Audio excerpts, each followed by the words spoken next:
नमस्कार दोस्तों। आज मैं आपको पूरा मौर्य काल का पूरा कंप्लीट करता हूँ। ठीक है। ठीक है, तो पहला क्वेश्चन है सॉरी, हाँ आप शुरू करते हैं। देखो, पहला क्वेश्चन है, मौर्य काल के इतिहास की जानकारी किन साहित्य स्रोतों से प्राप्त होती है। देखो, मौर्य काल की अगर बात करें ना, तो ब्राह्मण साहित्य से भी प्राप्त होती है, ब्राह्मण साहित्य से भी, जैन साहित्य से भी, और बौद्ध साहित्य से भी। इनमें से सभी, इसका आंसर क्या हो जाएगा? डी।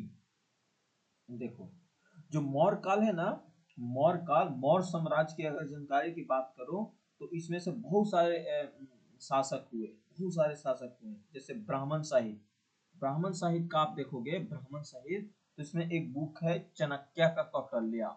चाणक्य, चाणक्य, चाणक्य, चाणक्य जिसको कौटिल्य भी कहा जाता है, कौटिल्य भी कहा जाता है, कौटिल्य भी कहा जाता है। इसकी बुक क्या था? अर्थशास्त्र, अर्थशास्त्र, अर्थशास्त्र, अर्थशास्त्र। तो अर्थशास्त्र में भी आप देखोगे ना, तो यहाँ पे दिखने को मिलती है। इसी में अर्थशास्त्र हो गया, फिर पुराण हो गया, पुराण, पुराण, पुराण, पुराण से आप देखोगे ना, तो राजाओं का प्रशासन के बारे में, राजनीति, अर्थव्यवस्था के बारे में बताया गया। इसमें महत्व क्या बताया गया है कि जो मौर्य काल में चंद्रगुप्त मौर्य थे ना, चंद्रगुप्त मौर्य, चंद्र चंद्रगुप्त मौर्य जो थे, मौर्य थे, इनके शासन के बारे में, कर व्यवस्था कैसा था उसके बारे में, प्रशासन के बारे में, और राजतंत्र के बारे में। तो ब्राह्मण साहित्य से भी यहाँ पे मिलती है। ठीक है, चाणक्य का जो बुक था ना, अर्थशास्त्र, उससे और पुराण से। ठीक है।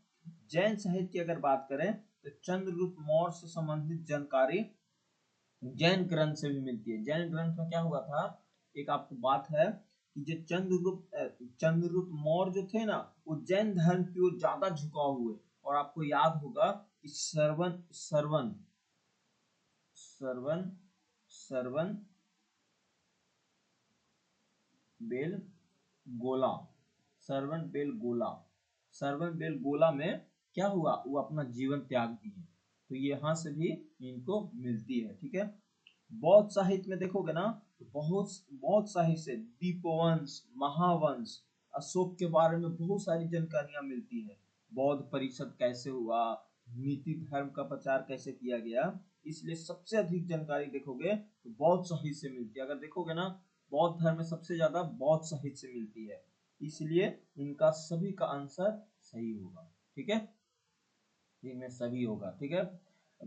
ब्रह्म साहित्य से चाणक्य का अर्थशास्त्र, जिसमें चंद्रगुप्त मौर्य के बारे में, प्रशासन के बारे में, कर के बारे में, सब चीज के बारे में बताया गया है। जैन साहित्य में आपको याद है कि चंद्रगुप्त मौर्य श्रवण बेला में जाके अपना क्या किए थे, त्याग दिए थे, शरीर को त्याग दिए थे, क्योंकि उनका जैन धर्म की तरफ ज्यादा झुकाव था। और फिर बौद्ध साहित्य में भी जो बौद्ध धर्म के बारे में पूरा बताया गया ना, उसमें आप देखोगे ना, तो अशोक के बारे में पूरा डिटेल बताया गया है। बौद्ध परिषद कैसे हुआ था, नीति धर्म कैसे हुआ था, ये सब के बारे में बताया गया। तो धर्म प्रचार भी था। ठीक है, तो ये इसका आंसर क्या हो जाएगा? सभी। आगे का क्वेश्चन है कि मिलान करें। तो अर्थशास्त्र का कौन थे? अर्थशास्त्र का थे कौटिल्य, अर्थशास्त्र के कौटिल्य थे, अर्थशास्त्र का। देखो, अर्थशास्त्र कौटिल्य थे, और मुद्रा राक्षस के थे विशाखदत्त, मुद्रा राक्षस के थे विशाखदत्त। कथा सरित सोमदेव, सोमदेव, सोमदेव, कथा सरित संग्राम सोमदेव थे, सोमदेव।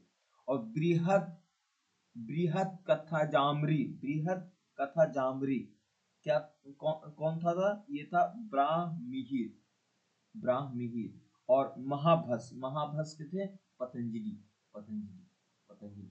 देख रहे हो ना, एक के कौटिल्य, एक के दो, और मुद्रा राक्षस के 5। तो आंसर बी हो जाएगा इसका आंसर। Answer B. ठीक है।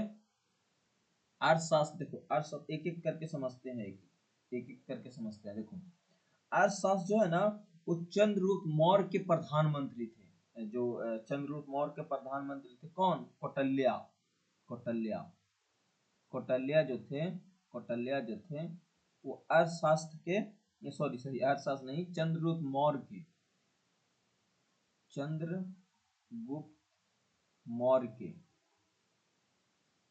मौर्य के प्रधानमंत्री थे, प्रधानमंत्री थे, ठीक है, प्रधानमंत्री थे। इन्होंने राजनीति, अर्थव्यवस्था, प्रशासन और कर व्यवस्था का पूरा जानकारी इन्होंने दिया था। मौर्य काल की जो भी विस्तृत जानकारी होती है ना, सब आप देखोगे ना तो कौटिल्य की जो बुक थी वो अर्थशास्त्र, उसमें बताया गया था। चंद्रगुप्त मौर्य के प्रधानमंत्री थे, ठीक है। मुद्रा राक्षस जो है ना, वो विशाख दत्त का लिखा हुआ बुक है। इसमें संस्कृत नाटक बताया गया कि चाणक्य और चंद्रगुप्त का जो उत्थान हुआ है वो नंद वंश का भी अंत बताया गया, क्योंकि नंद वंश के अंत होने के बाद ही चंद्रगुप्त मौर्य का उदय हुआ था। जो धनानंद था ना, नंद वंश के अंतिम शासक, उसको उखाड़ फेंकने का काम किए थे चंद्रगुप्त मौर्य ने। किसके सहायता से? कौटिल्य की सहायता से। तो जो मुद्रा राक्षस है वो एक संस्कृत नाटक है, जिसकी ये लेखक कौन है? विशाख दत्त, ठीक है। कथा सारी सागर सोमदेव ने लिखा है। ये कहानियों का एक विशाल संग्रह है। कश्मीर के जो राजा थे ना, आनंद देव के समय लिखा गया था। सोमदेव, कथा सरी सागर सोमदेव के द्वारा लिखा गया है। एक कश्मीर के राजा थे, आनंद देव के समय लिखा गया। फिर है बृहत संहिता ब्राह्ममिहिर के द्वारा लिखा गया। इसमें ज्योतिष, ग्रह, मौसम, वस्तु, पंचसिद्ध का लेखक है, ठीक है, ठीक है, यहाँ तक। अब है महाभाष्य जो लिखा गया है, वो लिखा गया है पतंजलि के द्वारा। इस संस्कृत का एक व्याकरण महाग्रंथ है, जो पाणिनि के अष्टध्यायी पे बताती है। तो महाभाष्य पतंजलि के द्वारा। इसका आंसर समझ में आ गया। अब है कि मौर्य साम्राज्य के विषय की जानकारी देने वाला सबसे महत्वपूर्ण ग्रंथ कौन सा है? तो सबसे महत्वपूर्ण ग्रंथ हमारा अर्थशास्त्र है। किसने लिखा है? ये लिखा है चाणक्य ने। चाणक्य बोलो या इसको विष्णुगुप्त भी कहा जाता है। विष्णुगुप्त भी कहा जाता है। विष्णुगुप्त बोलो, चाणक्य बोलो या विष्णुगुप्त बोलो, चाणक्य बोलो या कौटिल्य बोलो, सबका नाम एक ही है, ठीक है, ठीक है। इस अर्थशास्त्र के बारे में इन्होंने प्रशासन कैसा होगा, कर व्यवस्था कैसा होगा, सेना कैसा होगा, पुलिस कैसी होगी, कृषि कैसा होगा, व्यापार कैसा होगा, दंड व्यवस्था कैसा होगा, सब चीज के बारे में बताया गया, ठीक है, समझ रहे हो? हाँ, तो इसका मेन क्या होगा? मेन होगा अर्थशास्त्र।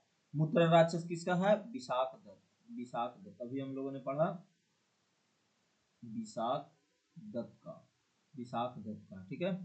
महावंश किसका है? महावंश जो है ना, वो पतंजलि का है। पतंजलि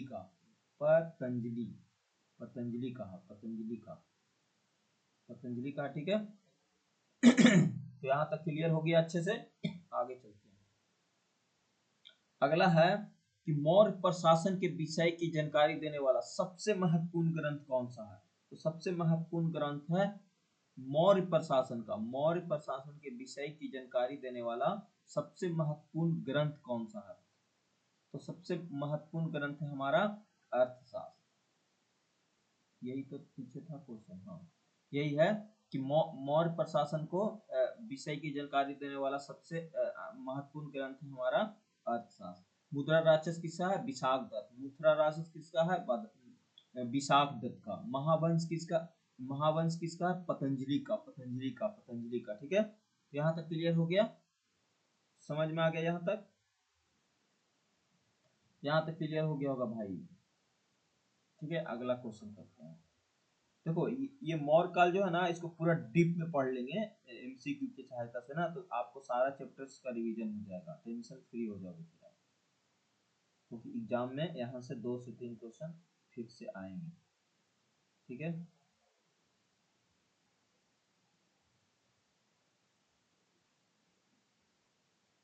अगला क्वेश्चन है, मौर्य काल के इतिहास की जानकारी देने वाला महत्वपूर्ण जैन ग्रंथों के परिशिष्ट की रचना किसकी है?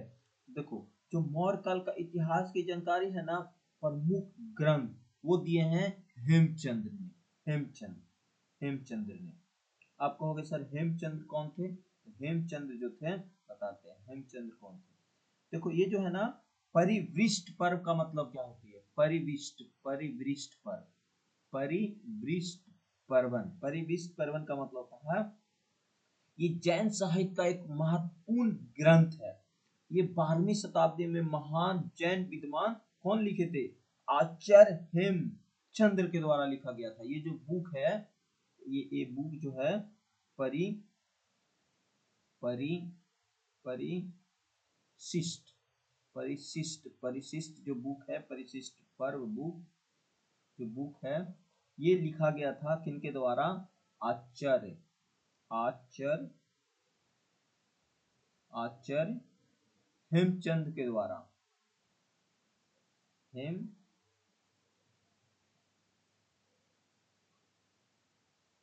हेमचंद्र के द्वारा, ठीक है, हेमचंद्र के द्वारा ये लिखा गया था, ठीक है, हेमचंद्र के द्वारा।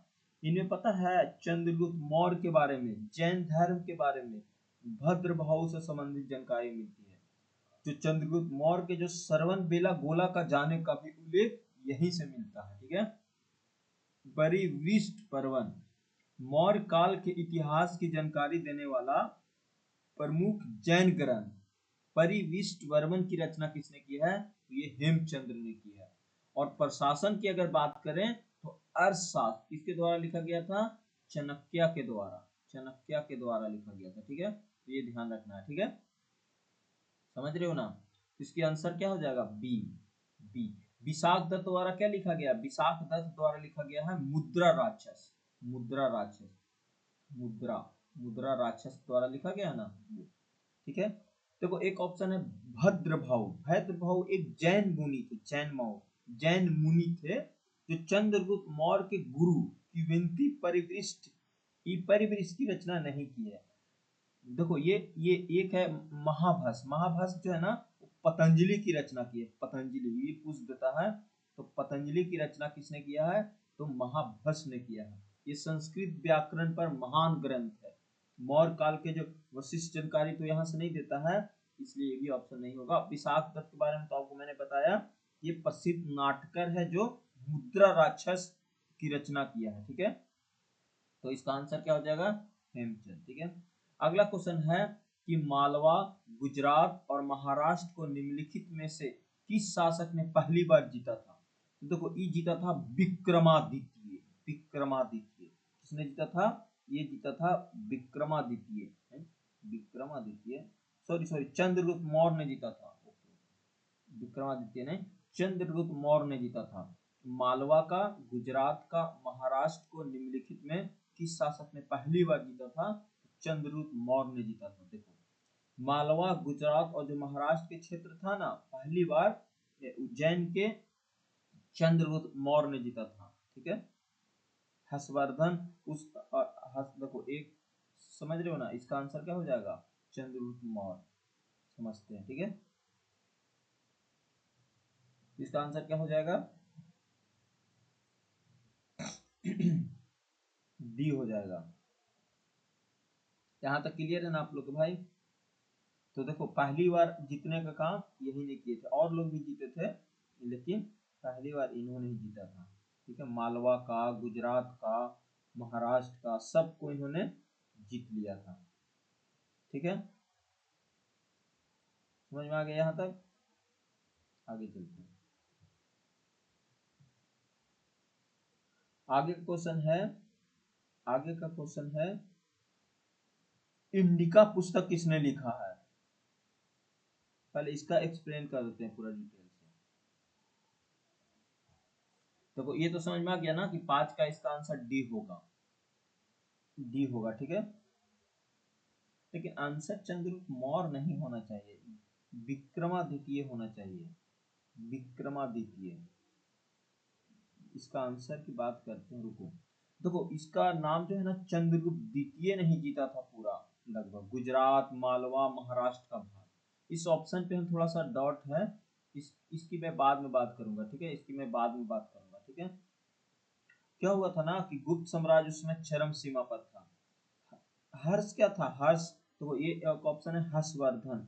हर्षवर्धन का जो शासनकाल था ना, वो भारत का कन्नौज था, बिहार था, गुजरात, मालवा, महाराष्ट्र को उन्होंने पहली बार नहीं जीता था। पता है, जो चलकुश द्वितीय ने नर्मदा नदी पर रोका था इनको, पुलकुश सेकेंड ने हराया था हर्ष को।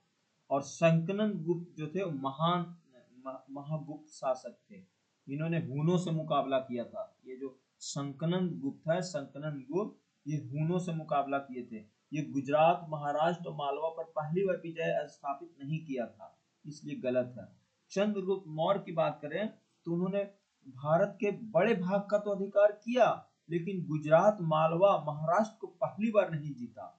उन्होंने विस्तार पहले पश्चिम उत्तर की ओर किया था, इसलिए इसका आंसर विक्रमादित्य होगा। विक्रमादित्य, चंद्रगुप्त मौर्य नहीं होगा, ठीक है। और विक्रमादित्य को ही बोला जाता था चंद्रगुप्त द्वितीय, चंद्रगुप्त द्वितीय, चंद्रगुप्त,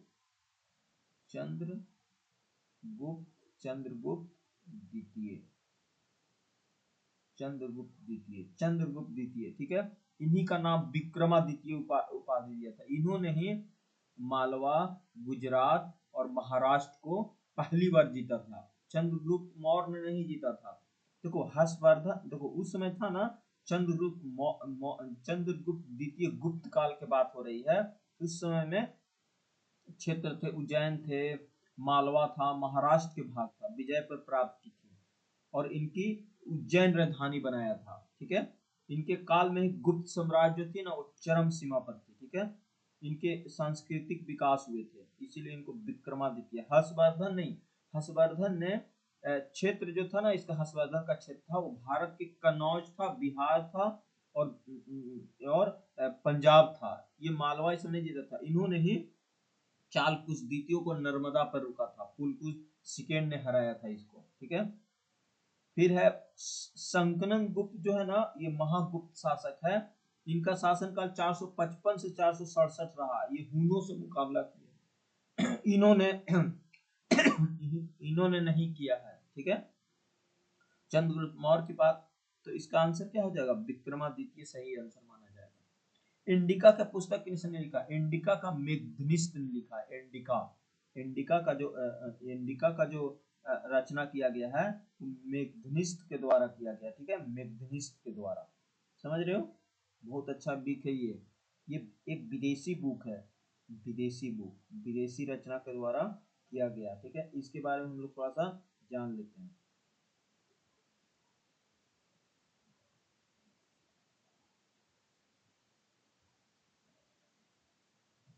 ठीक है, यहाँ तक क्लियर। तो इसका आंसर क्या हो जाएगा, इंडिया, इंडिका, इंडिका पुस्तक की रचना मेघनिस्त ने किया है। देखो इनका नाम, देखो ये क्या है ना, इन्होंने ही सबसे बड़ा क्षेत्र को जीता था। ये तो आंसर पता चल गया।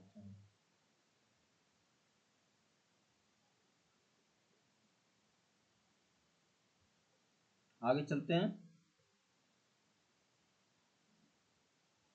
अगला इंडिका का तो मैग्नीज समझ में आ गया, देखो यही ना। देखो मैग्नीज जो है ना, क्या बोलते हो, इंडिका जो पुस्तक है, इंडिका, इसकी पूरी बुक की अर्थशास्त्र का, अर्थशास्त्र तो आपको पता है कौटिल्य, चाणक्य, विष्णुगुप्त ने लिखा।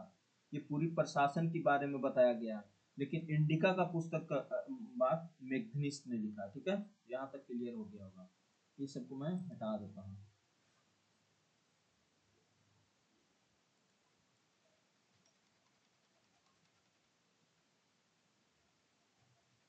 200 क्वेश्चन है, आज 200 क्वेश्चन कर लेंगे, ठीक है। आगे चलते हैं।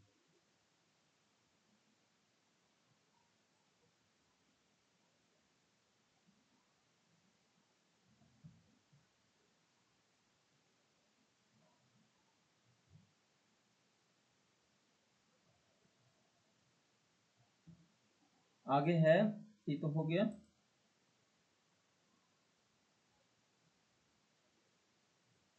आगे है, देखो इसकी बात करते हैं, मेघनीज। देखो इसकी क्या है, मेघनीज कौन था, तो मेघनीज जो था ना, एक यूनानी राजपूत दूत था। कौन था, यूनानी, यूनानी राजदूत, राजदूत था, राजदूत था, राजदूत। यूनानी राजदूत था, जो यूनान के शासक जो था ना सेल्युकस निकोटर के मौर्य साम्राज्य के चंद्रगुप्त मौर्य के दरबार में भेजा गया था। समझ रहे हो ना, समझ रहे हो, जो सेल्युकस निकेटर था, सेल्युकस निकेटर, सेल Seleucus Seleucus Seleucus Nicator, Seleucus Nicator जो था वो चंद्रगुप्त मौर्य के दरबार में भेजा गया था। ठीक है, कौन था ये एक यूनानी राजदूत था, राजदूत। इसे यूनान के शासक कौन थे, यूनान के शासक सेल्युकस निकेटर निकेटर ने किस कहा मौर्य के साम्राज्य में, जब मौर्य साम्राज्य चल रहा था तो जो राजा चंद्रगुप्त मौर्य के दरबार में भेजा गया था। किसको भेजा था, ये मेगधनिस्त को भेजा था। देखो समझते हैं कौन था, यूनानी यूनानी शासक, शासक कौन थे, यूनानी शासक थे सेल्युकस निकेटर, से Seleucus Seleucus Seleucus Nicator Nicator Nicator Seleucus Nicator कौन थे, एक यूनानी शासक था। ठीक है, इन्होंने क्या किया,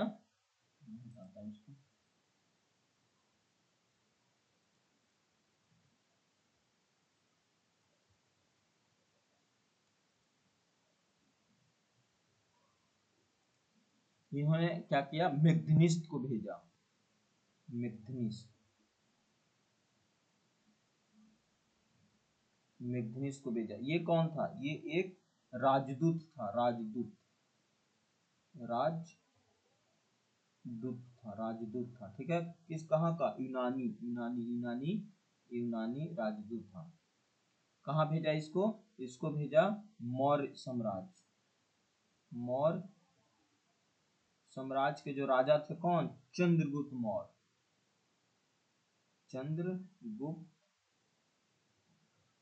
चंद्रगुप्त मौर्य के दरबार में भेजा, दरबार में भेजा गया था। ठीक है, पता है ये भारत में लंबे समय तक रह गए, यहाँ पे बहुत समय तक ये रह गए, और इन्होंने भारत की सामाजिक, राजनीतिक, प्रशासनिक, आर्थिक नीति का पूरा वितरण किया।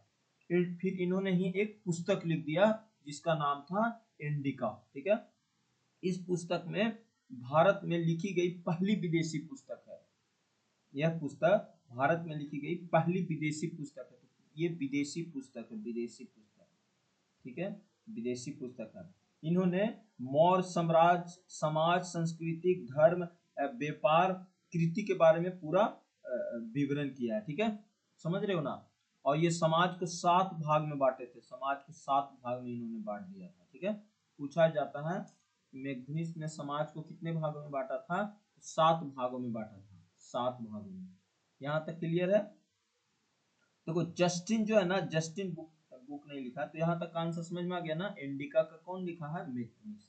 कौन थे, यूनानी शासक, यूनानी शासक जो सेल्युकस निकेटर था ना, उन्होंने ही मेगधनिस्ट को राजदूत या यूनानी राजदूत के रूप में कहाँ भेजा था, मौर्य साम्राज्य के शासक चंद्रगुप्त मौर्य के दरबार में भेजा था। और ये जो थे ये भारत में बहुत समय तक रह गए, और इसी के रहने के कार्यकाल में इन्होंने एक बुक लिख दिया जिनका नाम था इंडिका। समझ आ गया। अगला क्वेश्चन है, निम्नलिखित में किस यूनानी विद्वान ने चंद्रगुप्त मौर्य को सिट्रोकोटस कहा था। हाँ ये समझते हैं। देखो इस क्वेश्चन को समझने से पहले हमें समझना पड़ेगा कि जब भारत में चंद्रगुप्त मौर्य का शासन चल रहा था तो उस समय क्या हुआ था, नंद वंश को उखाड़ फेंका गया था। ऐसा नहीं कि चंद्रगुप्त मौर्य डायरेक्ट यहाँ पे आए थे। चंद्रगुप्त मौर्य आने से पहले नंद वंश का शासक था, और नंद वंश का जो अंतिम राजा था घनानंद, उनको उखाड़ फेंकने का काम चंद्रगुप्त मौर्य ने किया था। किसकी सहायता से, ये कौटिल्य बोलो या चाणक्य के सहायता से, क्योंकि चाणक्य जो थे ना वो नंद वंश के शासन काल में वहां का प्रधानमंत्री था, लेकिन जब वो भरी दरबार में गए तो उनको वहां से भगा दिया गया भरी बेइज्जत करके। तो उन्होंने कसम खाया कि चंद्रगुप्त मौर्य को मैं अच्छे से ट्रेनिंग दूंगा और फिर मैं नंद वंश को उखाड़ फेंकूंगा। तो यहीं से शुरू होती है मौर्य काल साम्राज्य। ठीक है, तो यही बोला गया है कि निम्नलिखित में किस यूनानी विद्वान ने चंद्रगुप्त मौर्य को सिड्रोकोटस कहा था? तो देखो सिड्रोकोटस कहने का काम मेग्निनिस्ट नहीं कहा था, मेग्निनिस्ट नहीं कहा था, ठीक है, मेग्निनिस्ट नहीं कहा था। किसने? सॉरी जस्टिस ने कहा था, जस्टिस ने कहा था, जस्टिस ने कहा था। जो यूनानी विद्वान चंद्रगुप्त मौर्य को सिड्रोकोटस कहने का काम किसने कहा था? तो ये कहा था जस्टिस ने, जस्टिस ने।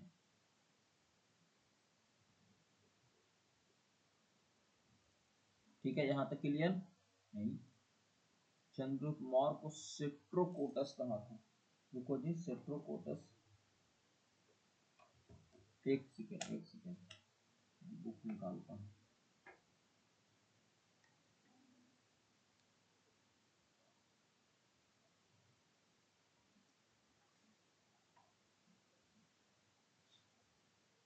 यहाँ तक क्लियर है आपको अच्छे से?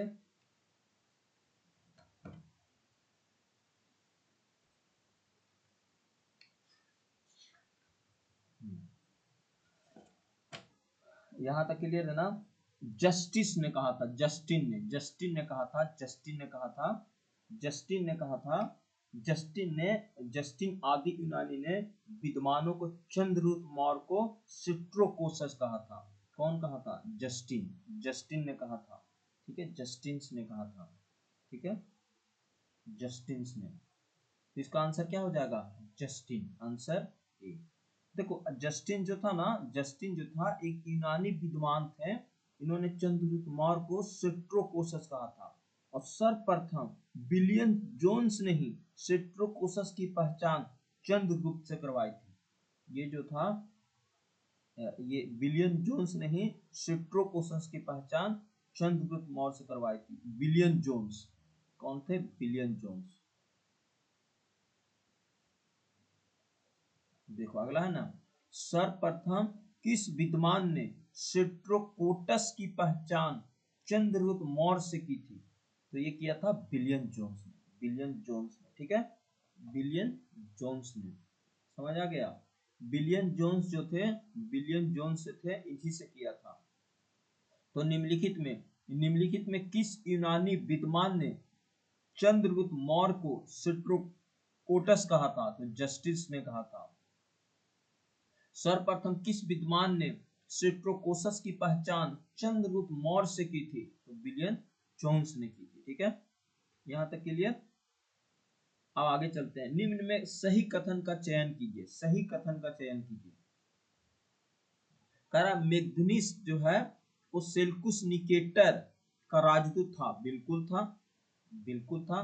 देखो क्या हुआ था ना, जो सेल्कुस निकोटर था, सेल्कुस निकोटर, इन्होंने ही मेग्निस्ट को चंद्रगुप्त मौर्य के दरबार में राजदूत के रूप में भेजा था। समझ रहे हो? यूनानी राजदूत था, यूनानी राजदूत था जो सेल्कुस निकेटर ने मेग्निस्ट को राजदूत के रूप में भेजा था। कहाँ? चंद्रगुप्त मौर्य के दरबार में।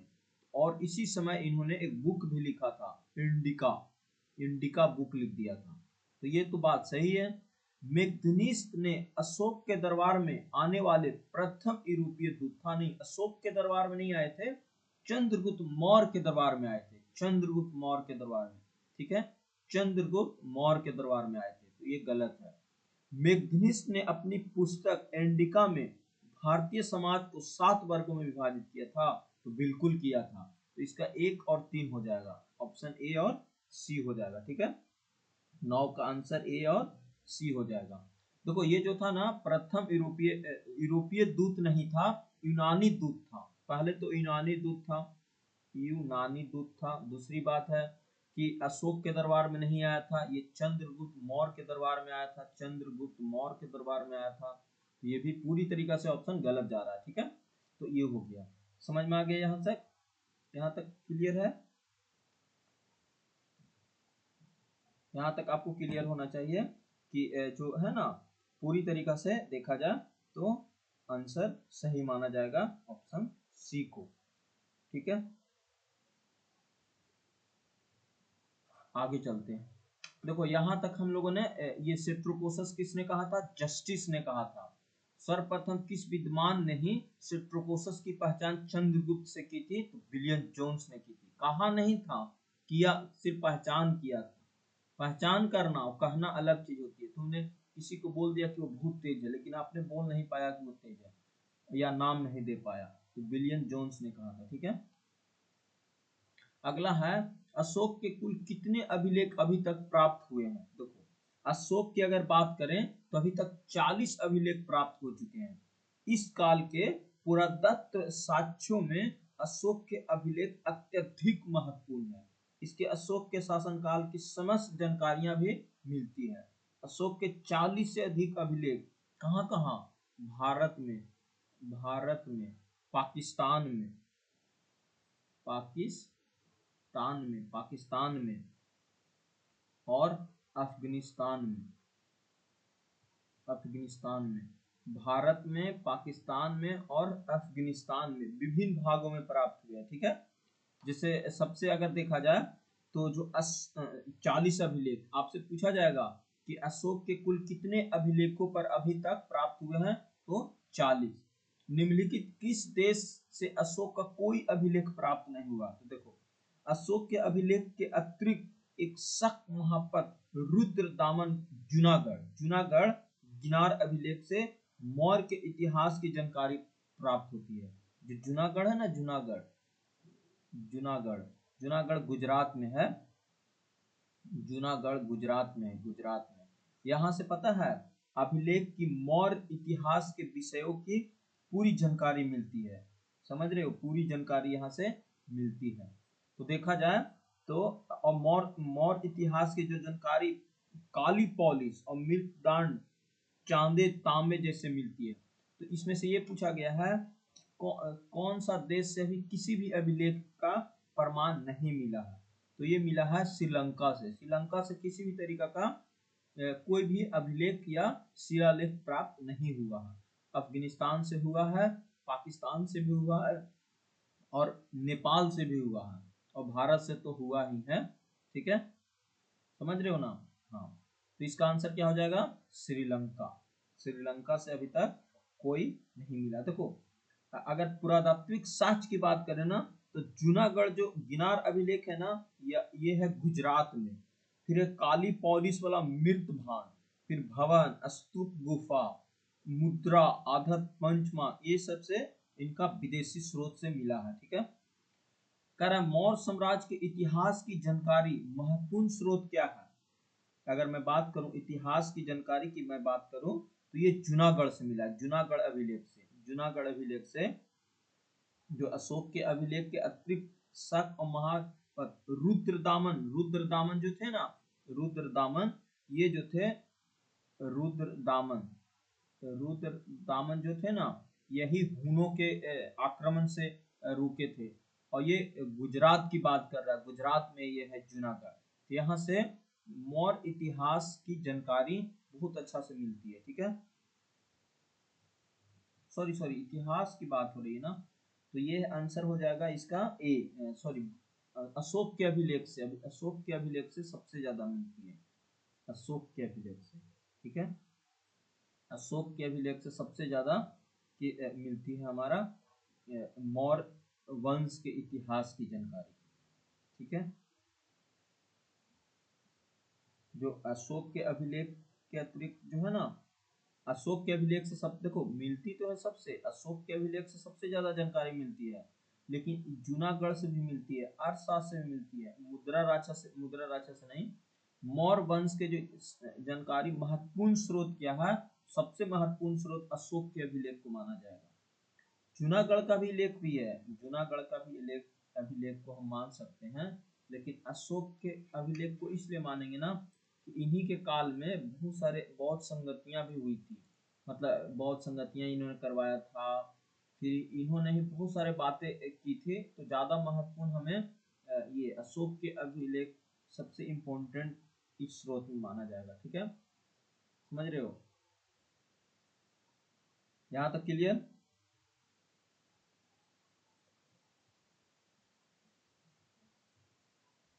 देखो आगे चलते हैं। ये तो अगर अगर पूछा जाए, यहाँ तक क्लियर हो गया ना?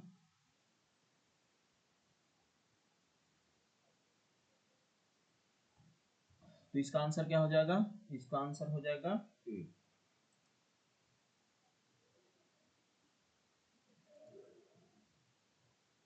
अशोक के अभिलेख से, ठीक है।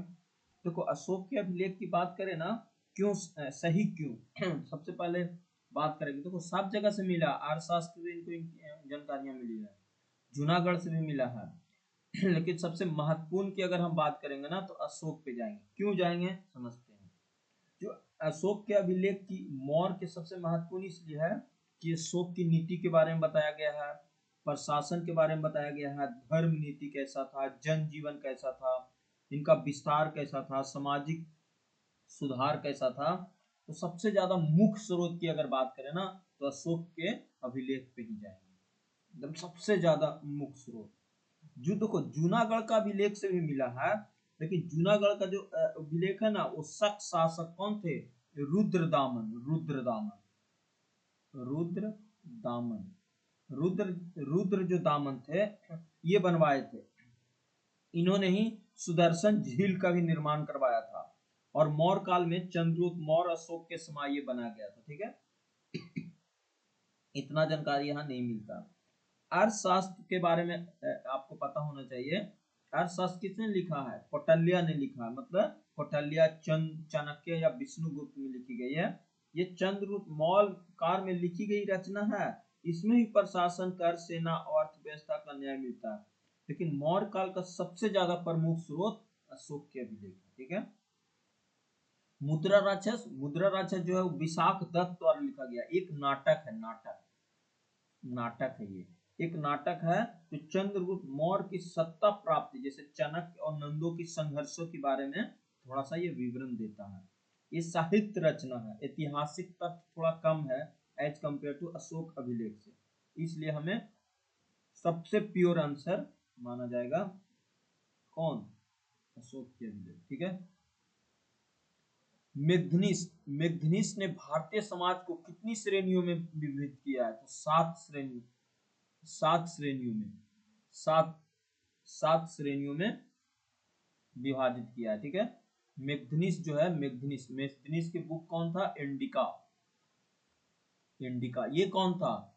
ये एक यूनानी राजदूत था, जो सेलुकस निकोटर ने कहा मौर्य साम्राज्य चंद्रगुप्त मौर्य के दरबार में राजदूत के रूप में भेजा था।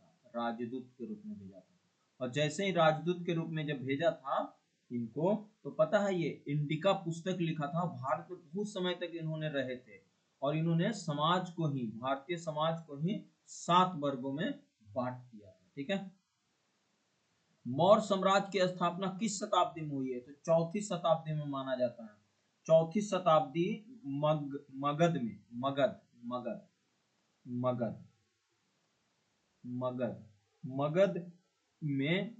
में पहले कौन सा वंश चल रहा था? नंद वंश चल रहा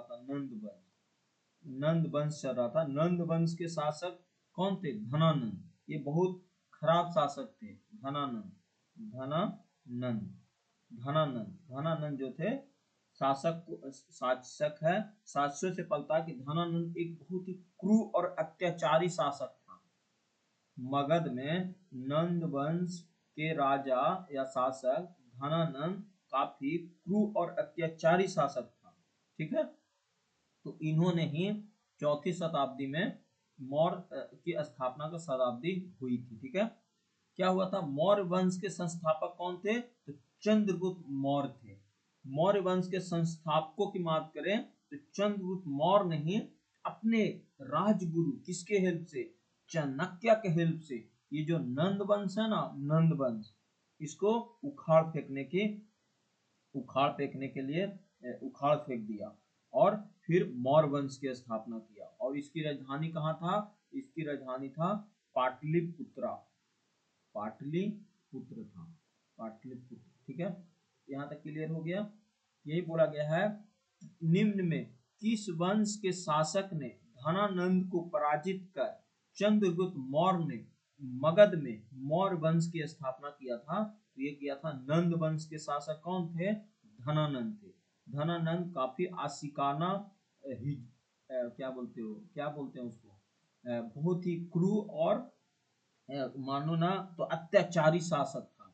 जो ये थे ना क्या बोलते हो चाणक्य, उनको भरी दरबार में बेइज्जत करके लात मार के फेंक के भगा दिया था।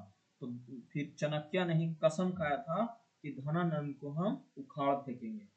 फिर चंद्रगुप्त मौर्य की मदद से मौर्य वंश की स्थापना किया था। तो नंद वंश को खत्म करके मौर्य वंश की शुरुआत हुई थी। ठीक है, तो इसके आंसर नंद वंश माना जाएगा। ठीक है, यहाँ तक क्लियर हो गया होगा।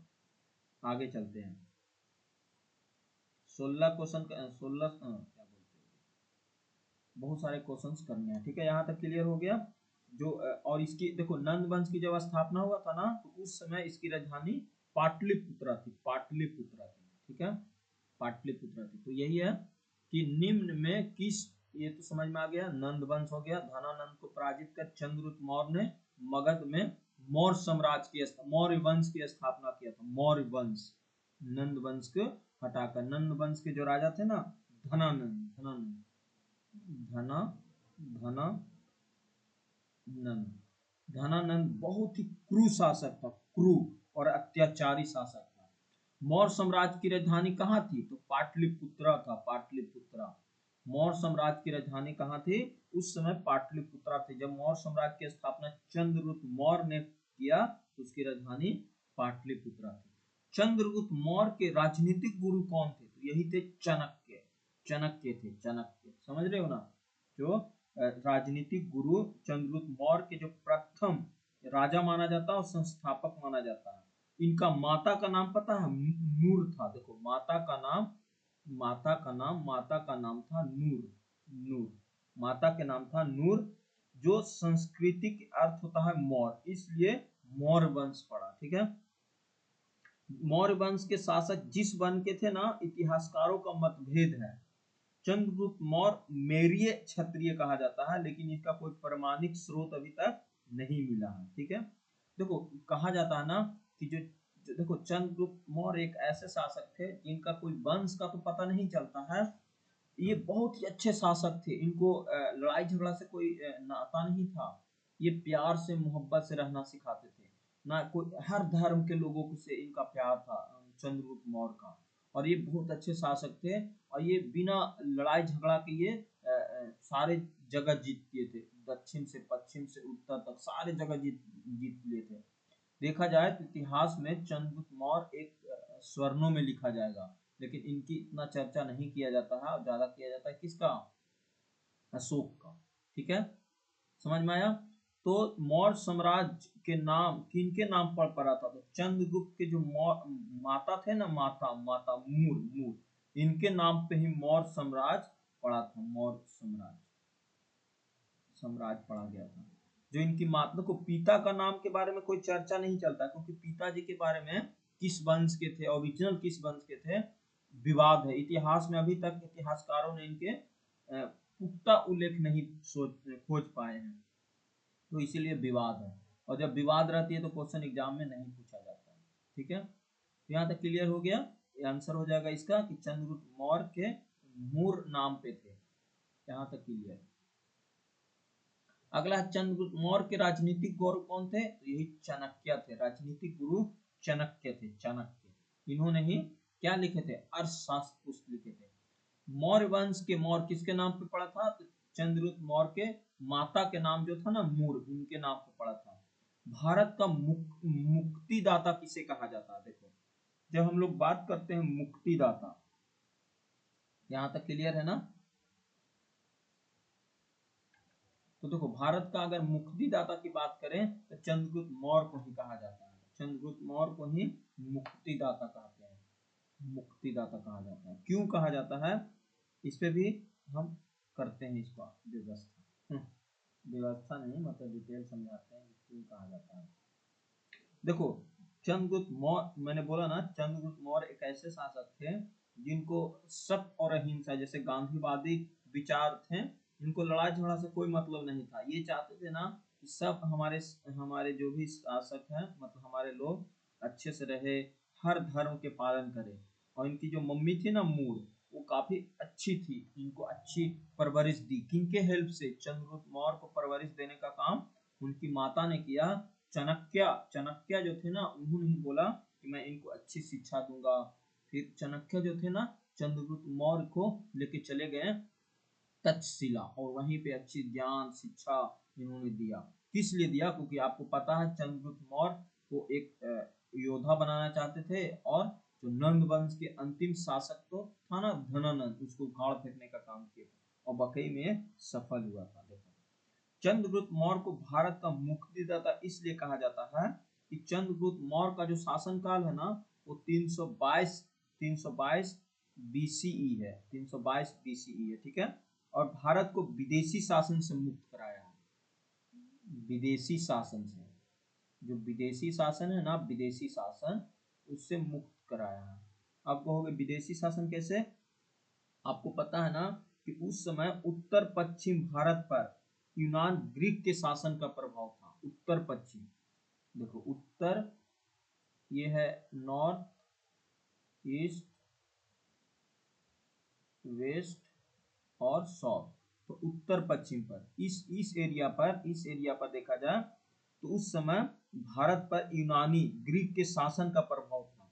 सिकंदर, सिकंदर के नाम आपने सुना होगा। सिकंदर की मृत्यु के बाद उसका पति सेनापति सेल्यूकस निकेटर ने शासन किया। जब सिकंदर की मृत्यु हो गई, सिकंदर का जब मृत्यु हुआ, सिकंदर का जब मृत्यु हुआ तो उसके जो सेनापति था सेल्यूकस, सेलुकस सेल्यूकस निकेटर सेनापति बना, सेल्यूकस निकेटर सेनापति बना।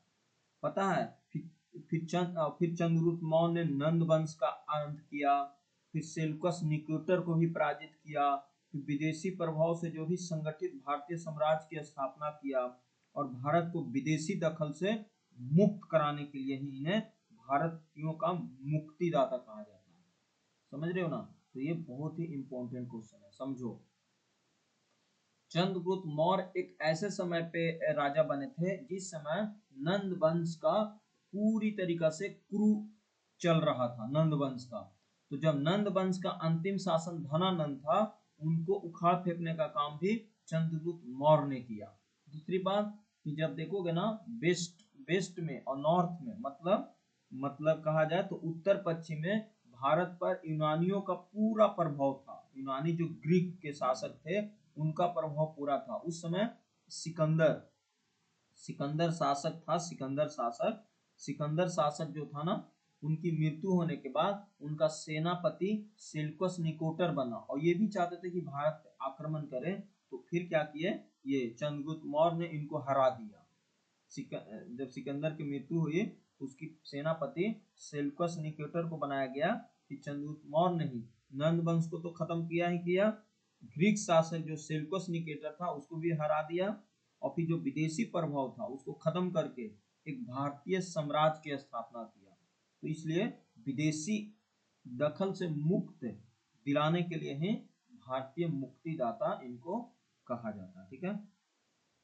महादनपद क्या था?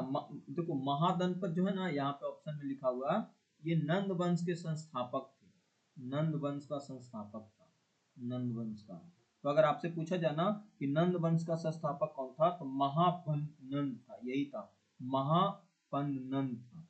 ग्रीक का प्रभाव से इनका कोई लेना देना नहीं है। बिम्बिसार कौन थे? तो बिम्बिसार थे हर्यक वंश के संस्थापक थे। बिम्बिसार जो थे वो हर्यक वंश के संस्थापक थे, हर्यक वंश के संस्थापक बिम्बिसार थे, ठीक है।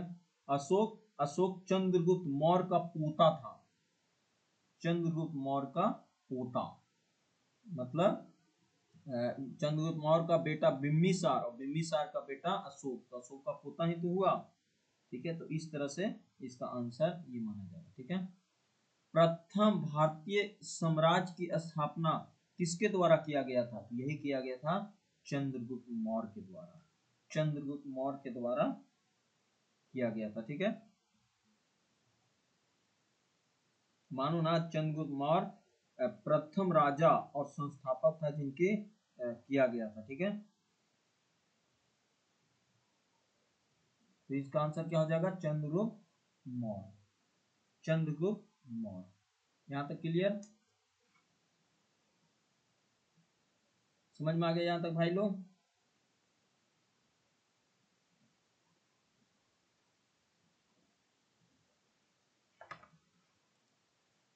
इसको मैं हटाता हूँ थोड़ा सा।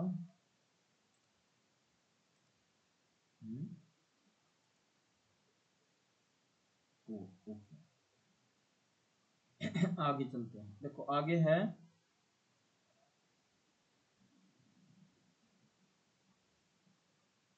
तो यहाँ तक समझ में आ गया ना कि मुक्तिदाता क्यों कहा जाता है। बहुत इंपॉर्टेंट क्वेश्चन है।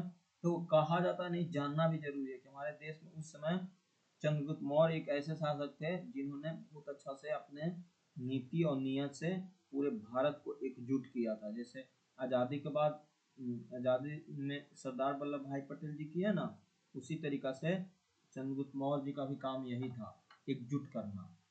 अब बहुत अच्छा से ऐसा नीति ने लाए थे ना, इनका ऐसा खूर खरापा नहीं करना था, मारपीट नहीं करना था, मारपीट से नहीं करते थे, बहुत अच्छा नीति था इनके पास। ठीक है, तो ये समझ में आ गया चंद्रगुप्त मौर्य होगा।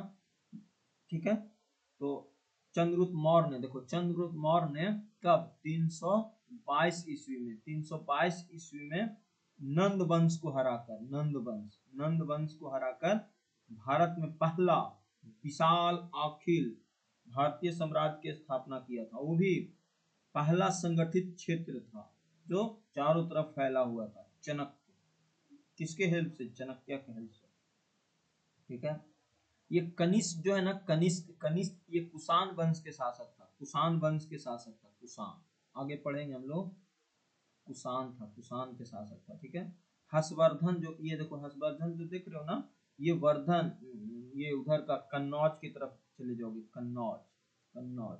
अगला क्वेश्चन है, निम्नलिखित में किस ग्रंथों में मौर्य वंश के शासकों को मौर्य क्षत्रिय कहा गया है? तो ये कहा गया है जैन और बौद्ध ग्रंथ दोनों में, जैन और बौद्ध ग्रंथ दोनों में ये बातें बोली गई है। ठीक है, जैन ग्रंथ और ऑप्शन सी हो जाएगा। मतलब ना, जैन ग्रंथों में जो मौर्य साम्राज्य के जो जैन धर्म का संरक्षक कहा जाता है, इन्हें इन्हें क्षत्रिय वर्णन बताया गया है। और बौद्ध धर्म में भी मौर्यों ने शासकों को क्षत्रिय माना गया, कि दोनों धर्म को साहित्य क्षत्रिय माना जाता है। ठीक है, इसलिए इसका आंसर क्या हो जाएगा? अगला क्वेश्चन है, वर्ण आश्रम धर्म का प्रबल पोषक कौन था? देखो, वर्ण आश्रम धर्म का प्रबल पोषक जो था वो चाणक्य था, चाणक्य, चाणक्य, चाणक्य था। तो आगे चलते हैं, यहां तक क्लियर हो गया?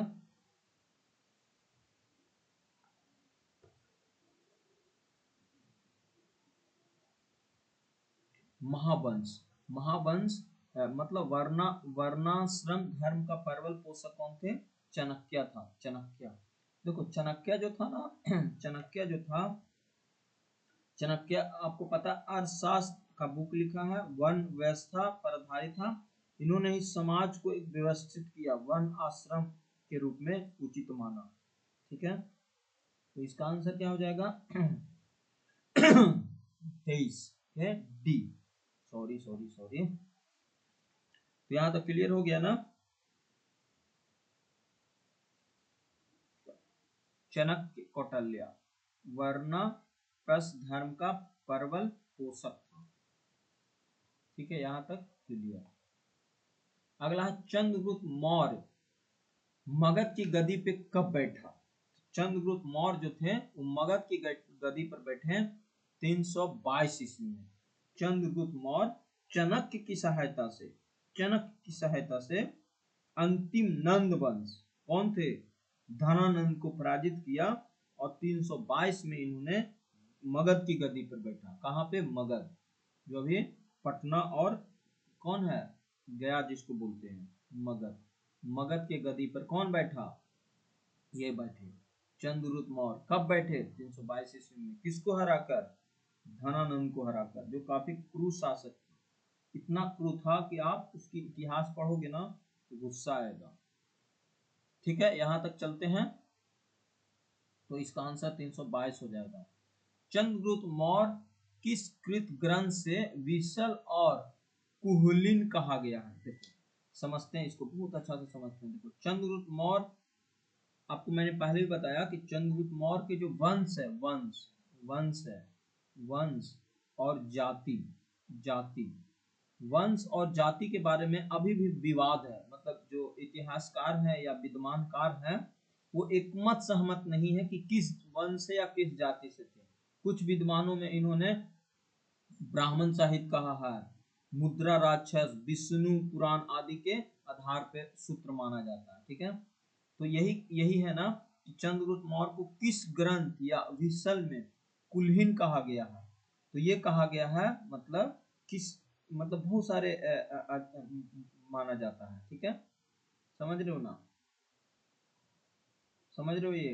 हाँ, तो ये देखो इसमें है, अगर मैं बात करूं महावंश टीका, तो देखो इससे पहले क्वेश्चन पूछा गया था ना, कहाँ गया, वर्णाभ्रंश धर्म के प्रबल सत्व थे, ये चाणक्य थे।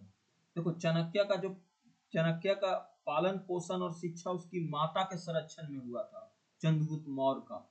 और मुद्रा राक्षस में ही कहा है कि जो राजा नंद ने भरे दरबार में चाणक्य के उसके सम्मानित पद से हटा दिया था, और दरबार में उनको चाणक्य ने उसी समय शपथ लिया कि मैं पूरे परिवार, जो नंद वंश के पूरे परिवार है, समूल नष्ट करके नंद वंश से बदला लेंगे।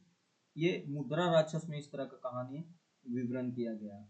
और बृहद कोश के अनुसार चाणक्य के जो पत्नी थी ना, यो यशोमती, वो चंद्रगुप्त और चाणक्य से मिलकर नंद वंश का उन्मूलन मौर्य वंश के नींव डालती है। ठीक है, समझ रहे हो ना, ये डालती है। अब इसकी क्वेश्चन की बात करते हैं। तो ये है कि चंद्रगुप्त मौर्य के किस ग्रंथ ने विहल और कुलहीन कहा है? तो ये कहा है इसमें क्या कहा गया है, इनमें से कोई नहीं, इनमें से कोई नहीं। ब्राह्मण साहित्य में, मुद्रा राक्षस में, विष्णु पुराण में। देखो समझते हैं इस क्वेश्चन को अच्छे से। देखो ये क्वेश्चन में मैंने बोला ना कि इनका जाति से रिलेटेड और धर्म से रिलेटेड अभी तक कोई विवाद है, इतिहासकारों ने अभी तक इनका पुख्ता नहीं समझ पाया है, क्योंकि इनका कोई वंश नहीं था, इसीलिए इनका नाम माता जी के नाम पे रखा गया है, मूर नाम के मौर्य रखा गया। ठीक है, लेकिन मैं इसका एक्सप्लेन करता हूँ डिटेल। देखो सबसे पहले हम समझते हैं कि इसका कृति और ग्रंथ में किस किस कुलहीन कहा गया। कुलहीन मतलब ना किस वंश से आते थे, किस वंश से। तो देखो अगर चंद्रगुप्त मौर्य की बात करें ना, तो अगर देखा जाए इसमें तो आंसर 25 का आंसर इसमें तो दिया गया है, 25 का आंसर दिया गया है, डी दिया है, इसमें से कोई नहीं। लेकिन मगर इसको आंसर का एक्चुअल आंसर अगर इस ऑप्शन से जाए तो ब्राह्मण सहित भी आप मान सकते हो। ब्राह्मण सहित क्यों? क्योंकि ब्राह्मण सहित में ही मौर्य वंश को क्या क्या कहा गया है, क्या क्या कहा गया है, विफल कहा गया है, विफल कहा गया है, और कुलहीन कहा गया है, कुलहीन इसी में कहा गया। ठीक है, कुलहीन और विफल कहा गया है। ठीक है, कुलहीन और विफल कहा गया है। विफल मतलब होता है निकुष्ट वंश, और कुलीन मतलब होता है कुलहीन वंश, निम्न वंश। तो ब्राह्मण ग्रंथों में इसलिए ऐसा कहा गया है क्योंकि चंद्रगुप्त मौर्य जो वशीय परंपरा राजगत से होकर गणराज जनजाति में आते थे। ठीक है, तो अगर इसका ऑप्शन मानोगे ना, अगर कुछ नहीं तो ब्राह्मणी समाज भी आप मान सकते। मुद्रा राक्षस में तो नहीं है, मुद्रा राक्षस में ये सब बातें नहीं किया गया है। ठीक है, समझ में आ गया यहाँ तक? आगे है निम्नलिखित में किस ग्रंथ के आधार पर विद्वानों ने चंद्रगुप्त मौर्य को जाति सूत्र माना है? जाति सूत्र माना है, जाति सूत्र की बात किया गया है। तो ये किया है इनमें से सभी ब्राह्मण साहित्य के आधार पे, मुद्रा राक्षस के आधार पे, और विष्णु पुराण के आधार पे। देखो इसकी बात करें, जब हम इसकी बात करते हैं तो क्योंकि क्या होती है ना, चंद्रगुप्त मौर्य के जो वंश और जाति के बारे में तो आपको पता है ना कि बहुत विवाद है। जो ब्राह्मण साहित्य है, ब्राह्मण साहित्य और मुद्रा राक्षस और विष्णु पुराण के आधार पे इनको क्या माना है, सूत्र माना जाता है, सूत्र माना जाता है। तो इसमें सभी हो जाएगा, ब्राह्मण साहित्य भी होंगे, विष्णु पुराण भी होंगे और मुद्र राक्षस भी होंगे, सही होंगे। ठीक है, फिर आते हैं, देखो बात करते हैं मुद्रा राक्षस में। ये जो मुद्रा राक्षस है ना, वो विशाख दत्त के द्वारा लिखा गया है। इसी में बताया गया है, जो मुद्रा राक्षस बुक, मुद्रा राक्षस एक नाटक है, नाटक, ये समझ लेना, एक नाटक दर्शाया गया है, नाटक जैसे फिल्म में दर्शाया जाए ना, नाटक। तो मुद्रा राक्षस में बोला गया है कि जो राजा था ना, नंद, नंद वंश के शासक था धनानंद। धनानंद के दरबार में एक बार चनक गए थे, और चनक ने बोले कि आपके दरबार, आपके राज्य में विदेशी आक्रमण हो रही है। तो धनानंद ने इस बात को इग्नोर किया, बोला ऐसा कुछ नहीं हो रहा है, आप चुप रहो।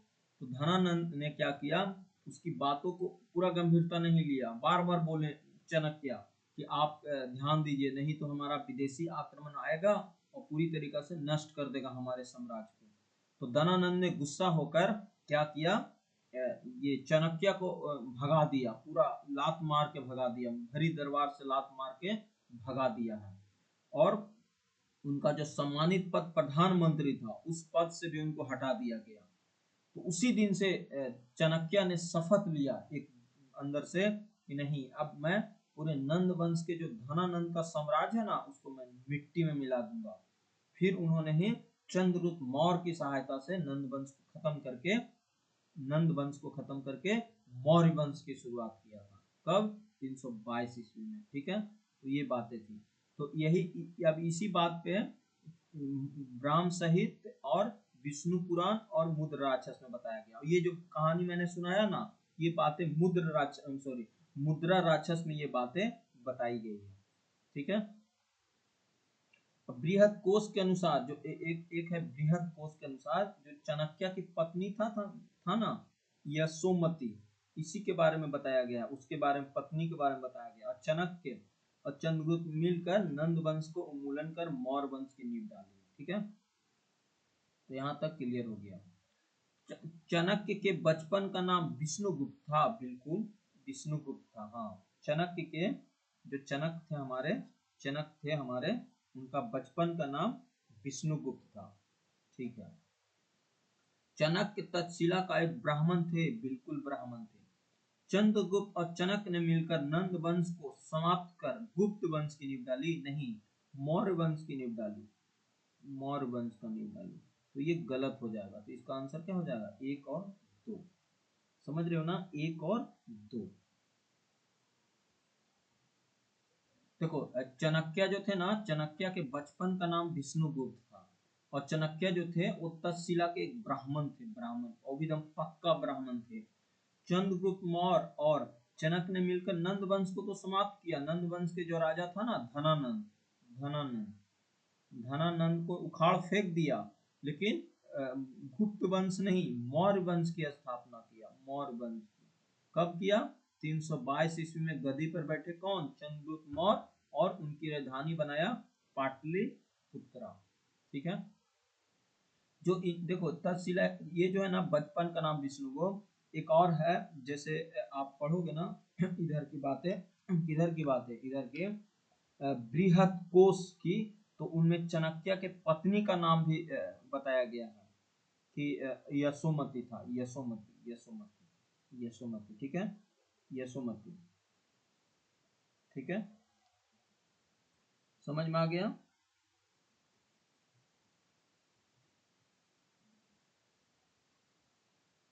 यहाँ तक क्लियर। आगे चलते हैं।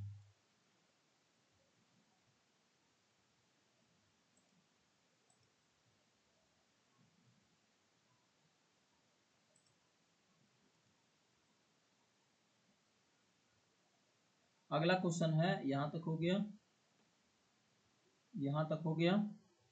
देखो, ये देखो, बृहद कोश के अनुसार जनक के पत्नी का नाम क्या था, यशोमती, यशोमती। तो इसका आंसर क्या हो जाएगा, इसके अनुसार, ये एक ग्रंथ है, ग्रंथ, बृहद कोश के अनुसार ही चाणक्य के पत्नी का नाम यशोमती का पता चलता है, यशोमती का पता चलता है। ठीक है, किस ग्रंथ में कहा गया है कि राजा ने नंद में भरे ग्रंथ में चाणक्य को अपमानित किया और इस पर चाणक्य ने शपथ ली कि उस पे पूरा परिवार वंश को पूरी तरीका से नष्ट करके बदला लेंगे। तो ये मुद्रा राक्षस में कहा गया। मुद्रा राक्षस एक नाटक है, नाटक, एक नाटक की बात की गई है। किसने लिखा है? विशाख दत्त के द्वारा लिखा गया, विशाख दत्त के द्वारा। देखो इसमें पूरे प्रशासन के बारे में बताया गया है। इसमें नाटक में पूरी तरीका से कैसे उखाड़ फेंका है नंद वंश को बताया गया है। इसमें बताया गया है पत्नी के बारे में, उनकी पत्नी के नाम जो है ना, चाणक्य के पत्नी के नाम यशोमती है, और ये बताया गया। ठीक है, तो इसका आंसर क्या हो जाएगा? इसका आंसर हो जाएगा डी, इसका आंसर डी। इसी में पूरा तरीका से बताया ना, यही बताया है कि क्या हुआ था ना, कि एक बार नंद वंश के जो राजा थे, कौन? धनानंद, वो आराम से गीत संगीत सुन रहे थे। उसी समय हमारे कौन? चाणक्य साहेब जो आते हैं, और नंद वंश के जो राजा थे धनानंद उनको बोलते हैं कि हमारे जो मगध है ना, मगध उस पे विदेशी आक्रमण होने वाला है, बाहरी लोग आके आक्रमण करने वाले हैं। कौन? सिकंदर और भी लोग आक्रमण करने वाले हैं। तो चाणक्य ने नंद वंश के राजा धनानंद को बताया ये बात, लेकिन धनानंद जो था ना, वो काफी क्रूर था। इस समय उसको उतना इंटरेस्ट नहीं था, वो काफी पी पा के फिट रहता था। तो फिर धनानंद ने क्या किया, चाणक्य को बोला तुम झूठ बोल रहे हो, ये सब बात बकवास है, और उनको पूरी भारी महफिल में क्या किया, लात मार दिया और गिर के इधर चुक गए, और उनको पद से भी हटा दिया। प्रधानमंत्री जो पद था ना, उनको हटा दिया। फिर चाणक्य ने ही कसम खाया कि मैं नंद वंश के जो भी साम्राज्य खड़ा किया है धनानंद, उसको हम उखाड़ फेंकने का काम करेंगे।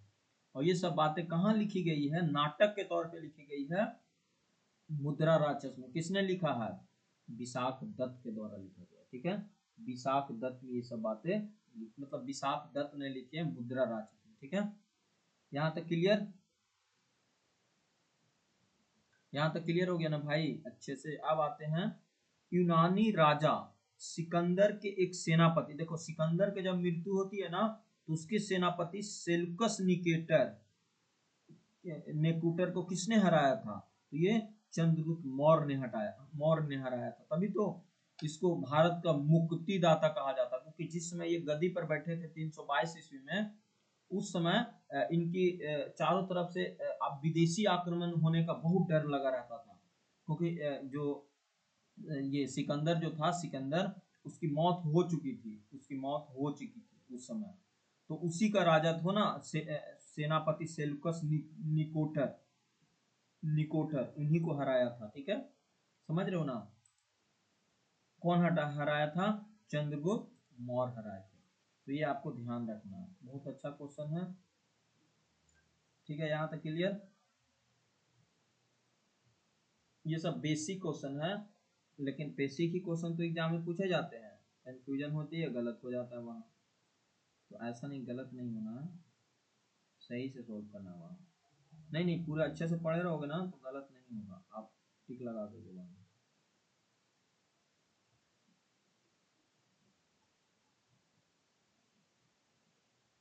ठीक है, तो यहाँ तक क्लियर, समझ में आ गया कि इसका आंसर क्या हो जाएगा? चंद्रगुप्त मौर्य। इसका आंसर क्या हो जाएगा? चंद्रगुप्त मौर्य। अगला है निम्नलिखित में कौन सा क्षेत्र संधि के तहत सेल्यूकस ने चंद्रगुप्त मौर्य को दिया था? देखो क्या था ना, यूनानी, देखो एक चीज समझते हैं, सिकंदर की मृत्यु कब हुआ? सिकंदर का मृत्यु 2323 ईस्वी में हो गया। 2323 ईस्वी में सिकंदर का मृत्यु हो गया। सिकंदर का मृत्यु 323 ईस्वी में हो गया। उसके बाद पता है उसका जो विभाजन हुआ पूरी तरीका से हुआ, उसी का सिकंदर का मृत्यु जो था वो सिकंदर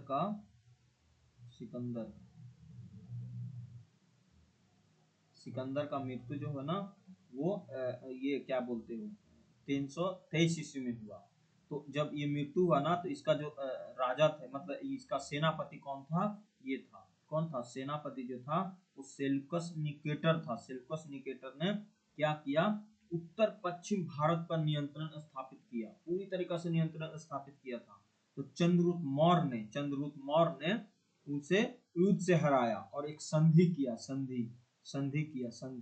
इस संधि के तहत सेल्यूकस ने चंद्रगुप्त मौर्य को, देखो कहाँ कहाँ कौन कौन सा, गंधार गंधार गंधार बलूचिस्तान और काबुल, गंधार सब दे दिया। कहाँ कहाँ दे दिया था, कौन कौन सा दिया था, ये सभी दे दिया था।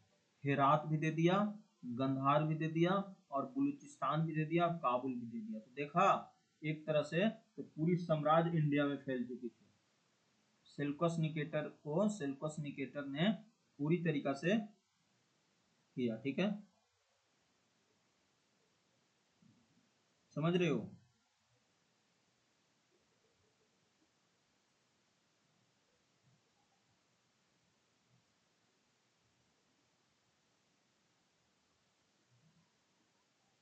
ठीक है, तो यहां तक क्लियर। तो इसका आंसर क्या हो जाएगा, डी। इसका आंसर डी हो जाएगा।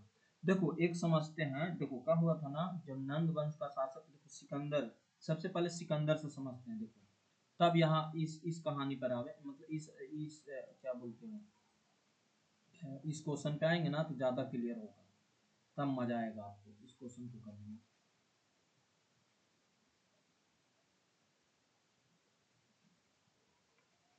देखो सबसे पहले हम लोग समझते हैं सिकंदर कौन था, क्योंकि सिकंदर से भी क्वेश्चन कभी कभी पूछ देता है। देखो सबसे पहले समझते हैं सिकंदर कौन था। तो सिकंदर, तो सिकंदर महान कहा जाता है। महान क्यों कहा जाता है ये अलग बात है। तो सिकंदर जो था ना, यूनान का एक प्रसिद्ध राजा था। सिकंदर कौन था समझते हैं। सिकंदर कौन था, तो सिकंदर जो था वो यूनान का यूनान का एक महान राजा था। ग्रीस, यूनान का महान राजा था। और वह मेसेडोनिया का राजा था। मेसोडोनिया का राजा था। मेसे मेसे मेसे डोनिया का राजा था। मेसोडोनिया का राजा था। ठीक है, मेसोडोनिया का राजा था। उसका पिता की अगर बात करें तो फिलीपींस द्वितीय थे और गुरु अष्ट्रु था। पता है, सिकंदर गुरु अष्ट्रु को मानते हैं, अष्ट्रु को। ठीक है, सिकंदर की अगर मैं बात करूं तो सिकंदर जो है ना, इतिहास के बड़े विजेताओं में एक था। इन्होंने यूरोप को, एशिया को, अफ्रीका तक विशाल साम्राज्य फैलाया था, इसलिए इसको विजेता कहा जाता है। सिकंदर विजेता कहा जाता है। सिकंदर जो था वो एक यूनान का मेसेडोनिया का राजा था। मेसेडोनिया का राजा था। इसकी विशेषता यह थी कि इतिहास के सबसे बड़े विजेताओं में इन्होंने यूरोप,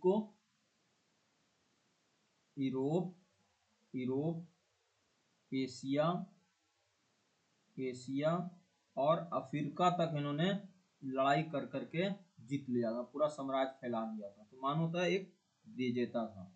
अब क्या हुआ ना, ये भारत आया, भारत में आने का प्लान बनाया। भारत आने का प्लान बनाया।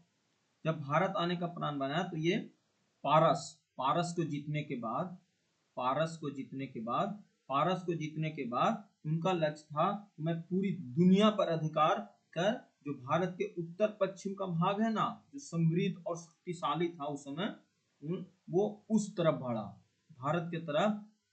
किधर किधर बढ़ा, ये इधर बढ़ा, इधर इधर बहुत शक्तिशाली और समृद्ध राज था, इधर बढ़ा। लेकिन क्या हुआ, जब वो भारत आया उस समय नंद वंश का शासक था। नंद वंश का शासन चल रहा था। कहाँ, भारत में। नंद वंश के शासन चल रहा था भारत में, वो भी मगध में चल रहा था, मगध में। तो उत्तर पश्चिम में कई छोटे छोटे जनपद थे ना, जैसे महत्वपूर्ण जनपद थे पूरस, मगध के ही जनपद थे पोरस पोरस पोरस थे पोरस। तो पोरस ने, तो क्या हुआ, अब क्या हुआ, पोरस और सिकंदर के बीच में एक लड़ाई हुआ 326 ईस्वी में। 326 ईस्वी में कहां पर, झेलम नदी के पास हाइड स्पेस का युद्ध हुआ, जो सिकंदर ने पोरस को हरा दिया। लेकिन पोरस की वीरता को देखते हुए सिकंदर ने उन्हें वापस राजा बना दिया, मारा नहीं, खुद राजा बना दिया। इस युद्ध को ही हाइडेअपस का युद्ध कहा जाता है, ठीक है। फिर देखो क्या हुआ, भारत में आगे क्यों नहीं बढ़ पाया। आपको लग रहा होगा कि ये जीत जाने के बाद अंग्रेज फिर से आया होगा, नहीं, उसकी सेना पूरी तरीके से थक चुकी थी, सैनिकों के आगे बढ़ने से मना कर दिया गया, इसलिए पता है सिकंदर फिर से वापस भारत लौट आया। और जो वापसी के दौरान ही 323 ईस्वी में बेबीलोन में उनकी मृत्यु हो गई, ठीक है। समझते हैं, पूरा डिटेल समझते हैं भाई, तभी अच्छे से।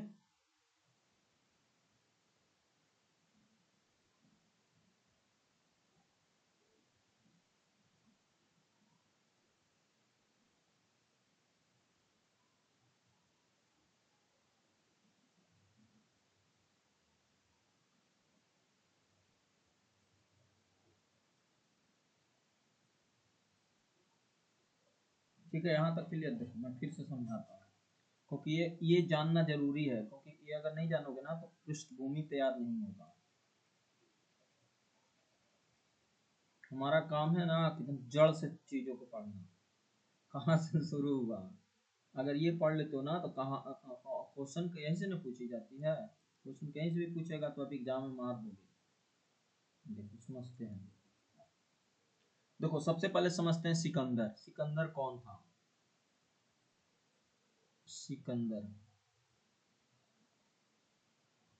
सिकंदर का नाम सुनते हैं बहुत से लोग चर्चा चलते हैं। देखो सिकंदर जो था, ये सिकंदर जो था, ये सिकंदर सिकंदर सिकंदर मेसे Macedonia Macedonia Greece Greece Greece के राजा था। ग्रीस के राजा ग्रीस के राजा था, ठीक है। इनका जन्म पता है 356 ईस्वी में हुआ था, 356 ईस्वी में हुआ था। और इनके पिता जो थे ना वो फिलीपींस स्थित, सबसे बड़ी बात है ना कि ये इनका गुरु जो थे, गुरु पुत्र था, गुरु जो थे वो अस्त्रु को माना जाता है, अस्त्रु को माना जाता है, अस्त्रु थे इनका गुरु, अस्त्रु थे। पता ये बचपन से ही युद्ध कला में निपुण और विश्व विजय का सपना देखने वाला था। ये बचपन से, इनका बचपना ही काफी खतरनाक था।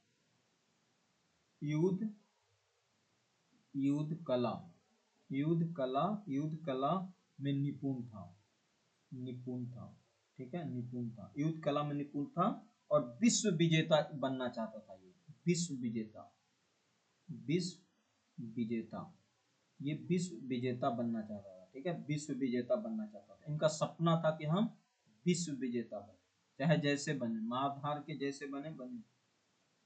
इतिहास में सबसे बड़े विजेताओं में इनको गिना जाता है। अगर सिकंदर की बात आती है ना, इनको विश्व विजेता कहा जाता है, विश्व विजेता कहा जाता है। इन्होंने यूरोप से लेकर यूरोप से लेकर एशिया, एशिया से लेकर अफ्रीका तक, अफ्रीका अफ्रीका तक इन्होंने अपना साम्राज्य फैला चुका था। मिस्र तक विजय मतलब कर लिया था, इसीलिए इनको सिकंदर महान भी कहा जाता है। आप सुनोगे बहुत सारे सीरियल आपने देखा होगा, सिकंदर महान, महान भी इनको कहा जाता है, ठीक है। अब आती है ना, ये तो इनका पूरा इतिहास समझ में आ गया कि सिकंदर कौन था। तो सिकंदर एक मेसिडोनिया ग्रीस का राजा था, यूनान, यूनान जिसको बोलते हैं, यूनान, यूनान ग्रीस का राजा था। इनका जन्म 356 में हुआ था। इनका गुरु अस्त्रु था, युद्ध कला निपुण था, विश्व विजेता का सपना देखना था बचपन से ही। इन्होंने यूरोप, एशिया, अफ्रीका, मिस्र का सब जीत चुका था, इसलिए इनको सिकंदर महान कहा गया। अब आते हैं भारत आने का। इनको भारत आने का क्या पड़े, भारत भारत आने का देखो क्या पड़े, भारत में भारत आने का क्या पड़ी, फारस, फारस की खाड़ी समझते हो ना, फारस, फारस फारस को हराने के बाद, फारस को इन्होंने हरा दिया, हराने के बाद, फारस को इन्होंने हराने के बाद उसकी महत्वाकांक्षा थी कि पूरी दुनिया पर राज करना, और भारत उस समय पता है धन से संपन्न था, इसलिए उन्होंने भारत की सेना सेना बढ़ाई गई। ठीक है, अब भारत के आने के दिशा में क्या हुआ, जब भारत इन्होंने आया तो उस समय नंद वंश का शासन चल रहा था। नंद वंश का शासन चल रहा था, नंद वंश, और नंद वंश के शासन चल रहा था, और उसमें नंद वंश के शासन था मगध में नंद वंश का शासन था। और उसी समय उत्तर पश्चिम में भारत में छोटे छोटे गणराज थे, मतलब छोटे छोटे साम्राज्य थे। उसका प्रमुख एक शासक था पोरस। पोरस पोरस तो पोरस और सिकंदर के बीच में लड़ाई हो गया। मतलब लड़ाई हुआ, जब आया ना आक्रमण करने, तो नंद वंश के उसमें मगध में चल रहा था शासन, और उसमें उत्तर पश्चिम में बहुत छोटे छोटे गणराज थे, तो पोरस और सिकंदर के बीच में लड़ाई हुआ। इस लड़ाई को ही बोला जाता है high high hide hide space hide space का युद्ध युद्ध लड़ा बोला जाता है। ये कब लड़ा गया था, ये 326 में लड़ा गया था। हाई अडबेस का युद्ध, हाई हाइड स्पेस का युद्ध, हाइड स्पेस का युद्ध। पता ये कहाँ लड़ा गया था, ये झेलम नदी पे लड़ा गया था। झेलम नदी पर लड़ा गया था। झेलम नदी पे कहाँ है, पंजाब में। सिंधु नदी का एक तंत्र है, मतलब उसकी सहायक नदियां हैं। तो सिकंदर और पोरस के बीच में लड़ाई हुआ। आखिरकार क्या हुआ, सिकंदर जीत गया। यहाँ पे सिकंदर जीत गया और पोरस हार गया। सिकंदर ने पोरस को पुनः राजा बना दिया, क्योंकि पोरस जो थे ना, वो भी छोटा मोटा राजा नहीं था, बहुत ही अच्छा राजा था। तो सिकंदर ने क्या किया, इसकी योग्यता देखते हुए फिर से उसी मगध के आसपास के जो इलाका था ना, उनका पोरस राजा बना दिया। और प्रसिद्ध हुआ territory entry like king after winning. तो यहाँ तक तो सिकंदर का सही चल रहा था। सिकंदर कौन था, यूनान का एक राजा था। सिकंदर मेसोडोनिया ग्रीस का एक राजा था। इनकी गुरु अश्रु थी। जन्म कब हुआ था, 356 ईस्वी में। युद्ध कला में निपुण था। विश्व विजेता का सपना देखना चाहता था। इन्होंने यूरोप, एशिया, अफ्रीका में जीत चुका था, मतलब जीत गया था, इसलिए सिकंदर महान का नाम दिया गया। अब भारत आने का प्लान बनाया। भारत आया, सबसे पहले फारस को इन्होंने जीत लिया। फारस के जीतने के बाद भारत की ओर बढ़ा। उस समय नंद वंश का शासक नंद वंश चल रहा था मगध में। और उस समय नंद वंश में मगध में एक छोटा मोटा साम्राज्य था, जिसका राजा थे पोरस। तो पोरस और सिकंदर के बीच में आमना सामना हुआ, जिसको हाइड स्पेस का युद्ध 326 में लड़ा गया। कहाँ पे, झेलम नदी में, पंजाब में। क्या हुआ, फिर से ये युद्ध जीत गया। अब क्या हुआ, इसके बाद आपको लग रहा होगा कि सिकंदर आगे बढ़ा होगा, नहीं। सिकंदर क्या हुआ ना, इसकी जो सेना थी ना, वो लड़ चुकी थी, लड़ते लड़ते थक चुकी थी। बारिश, पहाड़, जंगलों, झाड़ियों से परेशान था। सैनिकों ने आगे न जाने का निर्णय लिया, बोला मैं अब झेलम नदी को पार नहीं करूंगा। तो सैनिकों ने आगे न जाने का निर्णय लिया। सिकंदर वापस फिर से भारत लौट गया, सॉरी अपने जगह यूनान लौट गया। मृत्यु इनका कब हुआ, तो इनका मृत्यु हुआ 323 ईस्वी में। इनकी मृत्यु हो गई। इनकी मृत्यु 323 ईस्वी में मृत्यु हो गई। उसके बाद विशाल जो इसका इन्होंने जो साम्राज्य खड़ा किया था बहुत बड़ा, वो टूट गया। इसकी मृत्यु कहाँ हुआ, ये पूछ देता है। तो इसकी मृत्यु हुआ था बेबीलोन में। Baby baby baby baby loan में इनकी मृत्यु हो गया था। बेबीलोन में इनकी मृत्यु कब हुआ, 2323 ईस्वी में इनकी मृत्यु हो गई। क्या ठीक है, यहाँ तक क्लियर हो गया। अब आगे चलते हैं। तो देखो समझ में आ गया ना, भारत में क्यों आया था। फारस जीतने के बाद उसमें मगध में नंद वंश का शासन चल रहा था, मगध का। तो और नंद वंश में मगध में ही आसपास में बहुत सारे इलाके थे। पोरस जो था ना, वो सिकंदर और इसके बीच में युद्ध हुआ। हाइड स्पेस का युद्ध 326 में, झेलम नदी के किनारे पंजाब में। और फिर ये आगे नहीं बढ़ पाया, भारत में आने का प्लान खत्म किया, क्योंकि इसके सैनिक जो थे बहुत सारे युद्ध लड़ते लड़ते थक चुके थे, जिन्होंने आगे आने का प्लान नहीं बनाया, मतलब झेलम नदी से पार नहीं किया। यहाँ तक क्लियर हो गया होगा। फिर क्या हुआ, इसकी मृत्यु 323 ईस्वी में हो गया। कहाँ पे, बेबीलोन में। बेबीलोन में इनकी मृत्यु हो गई। ठीक है, यहाँ तक क्लियर हो गया होगा। अब आगे चलते हैं। तो देखो जब इनका साम्राज्य पूरी तरीका से, अब आते हैं, इनका साम्राज्य पूरी तरीका से क्या हो गया, टूट गया, जब मृत्यु हो गया तो टूट गया। तो सिकंदर के बाद इसका एक राजा सेलुकस बना, सेलुकस, सेलुकस, सेलुकस। सेलुकस कौन था, सिकंदर का ही एक सेनापति था, सेनापति। सेलुकस जो था, सेलुकस निकेटर कहा जाता है इसको, सेलुकस निकेटर। सेलुकस जो निकेटर था ना, वो एक सिकंदर का ही एक सेनापति था, ठीक है। तो ये प्लान बनाया कि अब हम भारत की तरफ आगे बढ़ेंगे। साम्राज्य का जैसे ही बंटवारा हुआ तो उसकी जो सेनापति था वो साम्राज्य में बट गया, तो भारत सीमा का भाग में सेल्कस निकोटर को मिला, सेल्कस निकोटर को मिला। जो बट गया ना, जैसे भारत वाला और क्षेत्र था, तो ये किसको मिल गया, इसी को मिल गया, सेल्कस निकोटर को। तो भाई ये तो अपना राज साम्राज्य को और बढ़ाना चाहेगा ना आगे, तो वही वही आगे भारत में महत्वपूर्ण पात्र बनता है। तो अब क्या हुआ, अब हुआ Seleucus, Seleucus Nicator, Seleucus Nicator, Nicator, Nicator versus किसके बीच में युद्ध होती है, चंद्रगुप्त मौर्य के बीच में, चंद्रगुप्त मौर्य के बीच में युद्ध होती है, चंद्रगुप्त मौर्य के बीच में युद्ध होती है। यहीं से चंद्रगुप्त मौर्य का उदय होती है। तो और उस समय क्या था, देखो उस समय क्या हुआ, जब इसके बीच में युद्ध हुआ तो उसमें भारत में जो नंद वंश था, तो नंद वंश ऐसा नहीं कि बहुत कमजोर था, नंद वंश बहुत शक्तिशाली था, बहुत शक्तिशाली था, और शक्तिशाली था। तो क्या किया, सेल्यूकस को हरा दिया चंद्रगुप्त मौर्य ने। तो दुनिया तो अचंभो हो गई, अरे तो हरा दिया। साथ ही साथ चाणक्य के सहायता से नंद वंश को भी हरा दिया। सेल्यूकस को भी गया, कहानी खत्म। नंद वंश को भी हरा दिया, जो वहां के राजा था ना धनानंद, उसको भी हरा दिया। और 322 ईस्वी में, 322 ईस्वी में बीसीई में ये मौर्य साम्राज्य की स्थापना किया, मौर्य साम्राज्य का। पता है ये सब करने से ही भारत का मुक्तिदाता ही इन्हीं को कहा जाता है, मौर्य साम्राज्य को। इसलिए भारत का पहला अखिल भारतीय साम्राज्य की क्या बोलते हैं स्थापना किया। पता है सेल्यूकस चंद्रगुप्त का युद्ध जब जाफिला क्षेत्र में हुआ था, जाफिला, जाफिला क्षेत्र में, जाफिला, जाफिला क्षेत्र में आमने सामने हुआ था, और चंद्रगुप्त ने सेल्यूकस को क्या किया, हरा दिया। यह घटना भारतीय इतिहास का मानो तो एक मोड़ साबित हुआ, क्योंकि भारत ने जो यूनानियों का प्रतिभूता था ना, वो खत्म हो गया। इसलिए चंद्रगुप्त को ही भारत का मुक्तिदाता भी कहा जाता है, ठीक है।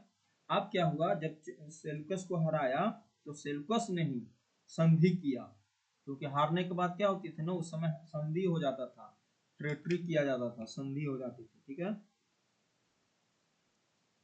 ठीक है, संधि होती थी। तो संधि में ही इन्होंने क्या किया, आप देखो यही क्वेश्चन पे आते हैं। इन्होंने ही क्या किया, हेरात को, कंधार को, बलूचिस्तान को और काबुल को क्या किया, दे दिया। किसको दे दिया, चंद्रगुप्त मौर्य को। समझ रहे हो ना, संधि के तहत। तो इस तरह से आंसर हो गया इसका, ठीक है। हेरात, गंधार, बलूचिस्तान, काबुल, जो अभी सब देख रहे हो ना, सब बलूचिस्तान तो पाक में है, लेकिन ये सब जो गंधार, हेरात और काबुल है ना, वो अफगानिस्तान में है। तो सोच लो भाई, चंद्रगुप्त मौर्य का कितना बड़ा साम्राज्य था उस समय, बहुत बड़ा साम्राज्य था। और बदले में पता है, बदले में एक चीज और जान लो, बदले में चंद्रगुप्त मौर्य ने 500 युद्ध हाथी दिए। इस तरह से मौर्य साम्राज्य का पश्चिमी विस्तार और बढ़ गया, ठीक है। यहाँ तक क्लियर हो गया होगा, हमने पूरा कहानी अच्छे से समझा दिया। यहाँ तक क्लियर हो गया। अगला क्वेश्चन, तो इस तरह से देखा जाए तो चंद्रगुप्त मौर्य का जो साम्राज्य था ना, उत्तर पश्चिम में ईरान, ईरान, पारस, पारस को ही तो हराया था, फारस, फारस को, खाड़ी को हराया, से लेकर पूर्वी बंगाल तक, उत्तर से लेकर कश्मीर से लेकर दक्षिण कर्नाटक तक फैला हुआ था, ठीक है। और चंद्रगुप्त मौर्य ने तत्कालिक यूनानी शासक सेल्यूकस निकेटर को पराजित किया, और संधि हो जाने के बाद चंद्रगुप्त मौर्य ने 500 हाथी लेकर बदले में एरिया, हैरात, पीछे मैंने बताया हैरात, एरोकोसोरिया, देखो ना इधर मैंने बताया ना, कहाँ जी, इधर इधर हैरात, हैरात, हैरात एरिया, फिर अराकोसिया, गंधार और जिड्रोसिया बलूचिस्तान, पेरिपेंशियंस काबुल के क्षेत्रों को कुछ भाग सौंपकर अपनी पुत्री हेलेना, देखो अब आती है, देखो सेल्यूकस, देखो यहाँ भी हुआ, देखो सेल्यूकस ने अपनी पुत्री हेलेना, हेलेना का विवाह किसके साथ कर दिया, ये कर दिया चंद्रगुप्त मौर्य के साथ। और देखो ये एक क्वेश्चन छूट गया है, 500 हाथी दान में दिया था, ये भी क्वेश्चन छूट गया है, यहाँ पे 500 हाथी होगा इसका। तो समझ में आ गया, समझ में आ गया ना भाई, कितना स्टोरी था। देखो सिकंदर चाहता ना तो उस समय पूरी आक्रमण कर लेता भारत पे, लेकिन उसकी जो सेना थी ना वो थक चुकी थी, पूरी तरीका से थक चुकी थी, इसलिए वो झेलम नदी से आगे पार हो ही नहीं पाया। समझ रहे हो ना, पोरस के साथ तो युद्ध किया लेकिन आगे युद्ध ही नहीं पाया। फिर उसका सेनापति सोचा कि मैं अपना साम्राज्य को बचाऊं और साम्राज्य बढ़ाऊं, सेल्यूकस ने। लेकिन सेल्यूकस ने चंद्रगुप्त मौर्य को तो हरा नहीं पाया, क्योंकि चंद्रगुप्त मौर्य कोई छोटा मोटा राजा थे, बहुत मजबूत थे, और इनको इतना क्या बोलते हैं दिया गया था ना ये चाणक्य के द्वारा, कि ये बड़े बड़े योद्धा को भी हराने में सक्षम रखते थे। इनका परवरिश ही ऐसा किया गया था बचपन से ही, क्योंकि टारगेट ही था कि नंद वंश के जो था ना, नंद वंश को उखाड़ फेंकना, और आखिरकार में खत्म भी किया गया था। ठीक है, तो इसी तरह से चंद्रगुप्त मौर्य आगे बढ़ते जा रहे हैं। इसलिए इन्होंने पुत्री जो था ना हेलेना, हेलेना हेलेना का विवाह चंद्रगुप्त मौर्य से करा दिया, और वैवाहिक संबंध का वितरण एपिपेसियस नामक यूनानी से ही देता। समझ रहे हो, देखो चंद्रगुप्त मौर्य का एक नीति था विवाह कर करके साम्राज्य को हासिल करना, युद्ध नहीं करते थे ये, क्योंकि चंद्रगुप्त मौर्य एक अच्छे व्यक्ति थे, इनका विचार बहुत अच्छा था कि हम लड़ाई झगड़ा से ना प्यार से किसी को, मतलब इनका काम ये था ना कि हम लड़ाई झगड़ा से नहीं प्यार से हम किसी चीज को जीते, बहुत अच्छा थिंकिंग था इनका। ठीक है, यहाँ तक क्लियर, समझ में आ गया। और सेल देखो अब आती है मेगधनीस, मेगधनीस कौन था, तो देखो मेगधनीस, अब इसकी स्टोरी समझते हैं। देखो मेगधनीस जो था ना ये Seleucus Nicator, Seleucus Nicator Seleucus Seleucus Nicator Nicator Nicator ने ही, सेल्यूकस निकोटर ने ही मेगधनीस को, मेगधनीस मेगधनीस को राजदूत भेज के, राजदूत भेज के कहाँ भेजा था, मौर्य काल के साम्राज्य में भेजा था, यूनानी राज को। तो चंद्रगुप्त मौर्य की राजसभा में एक यूनानी राजदूत था, चंद्रगुप्त मौर्य की सभा में एक यूनानी राजदूत था। और जब मेगधनीस साहब आए थे ना, तो इन्होंने एक पुस्तक भी लिख डाला, इंडिका, इंडिका लिख दिया, पूरा मौर्य साम्राज्य के बारे में बताया है कि कैसे कैसे मौर्य साम्राज्य का नीति होती थी, कैसे इसका समाज था, कैसे कर व्यवस्था था, बहुत कुछ बताया। और इन्होंने इस समाज को भी 7 भागों में बांट दिया था, इन्होंने ही।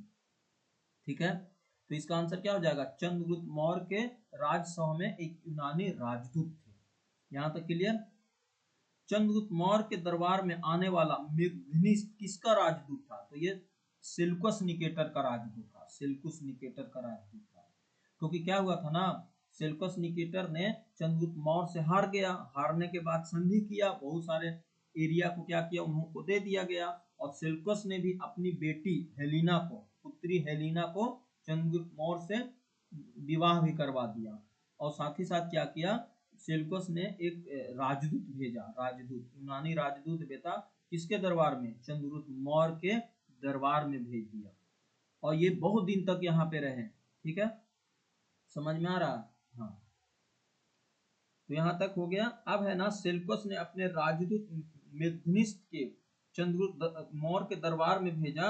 यूनानी लेखकों ने, यूनानी लेखक जो थे, यूनानी लेखक ने पाटलिपुत्रा को पॉलीबोथ्रो के नाम से संबोधित किया। किसके नाम से, पॉलीबोथ्रो, पॉलीबोथ्रो के नाम से। जो बहुत सारे यूनानी लेखक ने पाटलिपुत्रा को पॉलीबोथ्रो के नाम से संबोधित किया। किसने किया था, किसने किया था, बहुत सारे यूनानी लेखक थे, यूनानी लेखक, किसको, किसको किया, किसको किया, चंद्रगुप्त मौर्य को, किसको किया भाई, अरे मेगधनीस को किया भाई, मेगधनीस। ठीक है, यहाँ तक समझ में आ गया ना, कि जो सेल्यूकस ने अपने राजदूत मेगधनीस को जो चंद्रगुप्त मौर्य दरबार में भेजा तो यूनानी लेखक ने ही पाटलिपुत्रा को पॉलीबोथ्रा के नाम से संबोधित किया। देखो ऐसे नहीं क्वेश्चन पूछ रहा, उल्टा पूछ दे रहा है। देखो उल्टा पूछ रहा, ऐसे पूछ रहा कि ऐसे पूछ रहा है सेल्यूकस इस क्वेश्चन को लिंक करो। चंद्रगुप्त मौर्य के दरबार में आने वाले पहला मेगधनीस किसका राजदूत था? तो ये सेल्यूकस निकेटर का था। सेल्यूकस निकेटर ने ही मेगधनीस को चंद्रगुप्त के दरबार में भेजा था। कहाँ? यूनानी ले फिर इसीलिए यूनानी लेखक ने पाटलिपुत्रा को पोर्था कहा। कब? जब मेगधनीस को भेजा गया था कहाँ पे? चंद्रगुप्त मौर्य के दरबार में। तब समझ में आया? चंद्रगुप्त मौर्य जी के दरबार में भेजा गया था तब। यहाँ तक क्लियर हो गया होगा। मतलब ना, जब चंद्रगुप्त मतलब यूनानी लेखक ने पाटलिपुत्रा को क्या कहा? पॉलीपोथ्रा कहा, पॉलीपोथ्रा। कब? इसलिए कहा ना कि जब मेगधनीस को भेजा गया था चंद्रगुप्त मौर्य के दरबार में, किसने भेजा था? सेल्यूकस निकेटर ने भेजा था। सेल्यूकस निकेटर कौन था? सिकंदर के सेनापति था। जब सिकंदर का मृत्यु हो गया था ना 2323 ईस्वी में, तब ये सेनापति बनाया। क्योंकि जब मृत्यु हुआ ना तो सेना बहुत सारा ये सिकंदर ने साम्राज्य खड़ा कर रखा था। तो जो भारत वाला एरिया था ना, इसका राजा था सेल्यूकस निकेटर। ये चाह रहा था कि हम भारत की तरफ बढ़े, लेकिन चंद्रगुप्त मौर्य ने इसको क्या किया? हरा दिया और उसकी पुत्री हेलेना को भी विवाह करा दिया। ठीक है। चंद्रगुप्त मौर्य ने अपनी राजधानी कहाँ बनाई थी? तो चंद्रगुप्त मौर्य ने अपनी राजधानी पाटलिपुत्रा बनाई थी। चंद्रगुप्त मौर्य ने अपनी राजधानी पाटलिपुत्रा बनाई थी, पाटलिपुत्रा। ठीक है, पाटलिपुत्रा बनाई थी। ठीक है। देखो ये सब ऑप्शन को और समझ लेते हैं, जो आगे आप पढ़ोगे ना तो ये आपको क्लियर होगा। मैं क्लियर करते चलता हूँ क्योंकि यहाँ पे आगे बढ़ना ही पड़ेगा ना इसमें। तो देखो ये सबसे पहला इन्होंने राजधानी पाटलिपुत्रा बनाई थी। और बहुत सारे शासक आए जो जगह जगह पे क्या किए, इन्होंने ही अपना राजधानी पाटलिपुत्रा बनाया। ठीक है।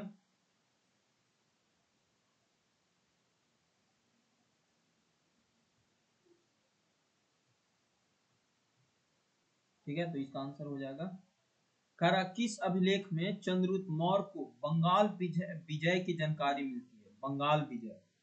देखो बंगाल विजय की अगर मैं बात करूं तो देखो चंद्रगुप्त मौर्य ऐसा नहीं व्यक्ति थे। चंद्रगुप्त मौर्य एक ऐसे व्यक्ति थे जो बहुत सारे लोगों की बात सुना करते थे। देखो समझते हैं।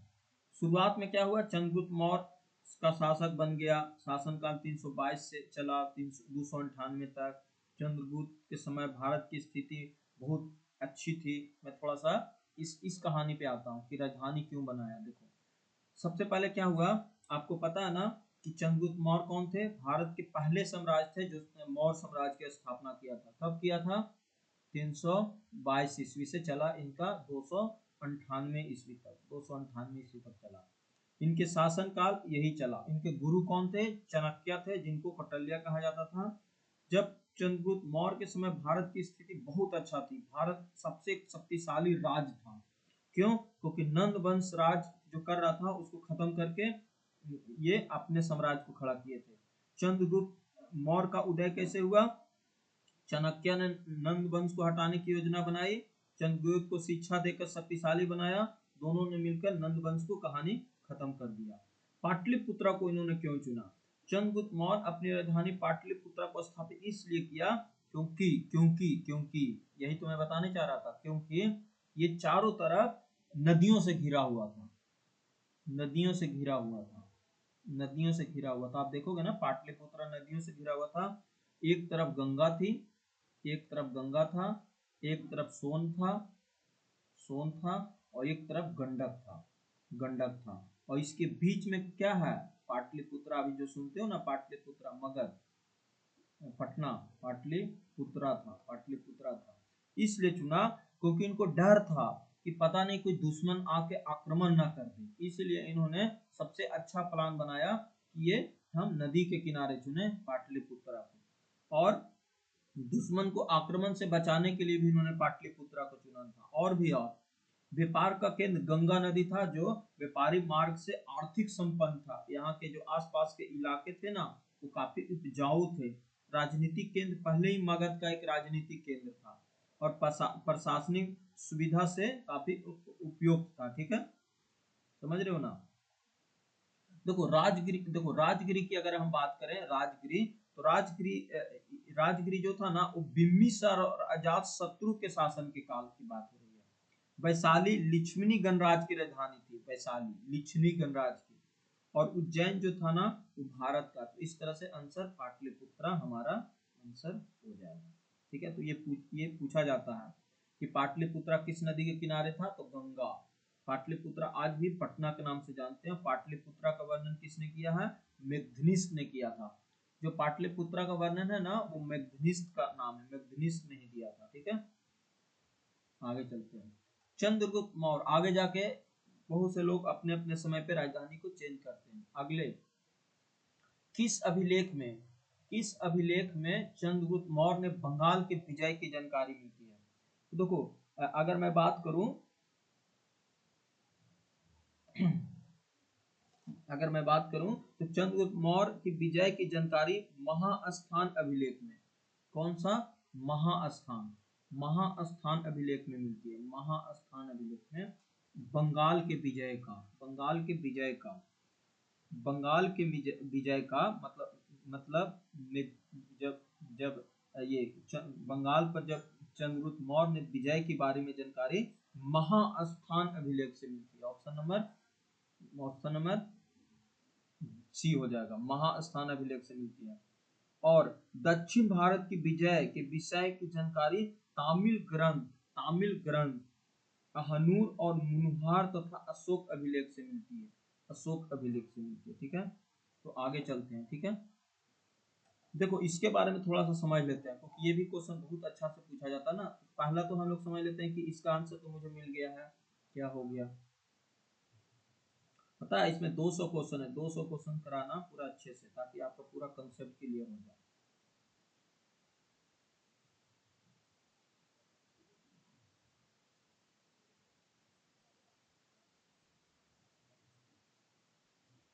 देखो, किस अभिलेख में चंद्रगुप्त मौर्य ने बंगाल के विजय की जानकारी मिलती है, तो महाअभिलेख, महास्थान अभिलेख, महास्थान अभिलेख। ठीक है,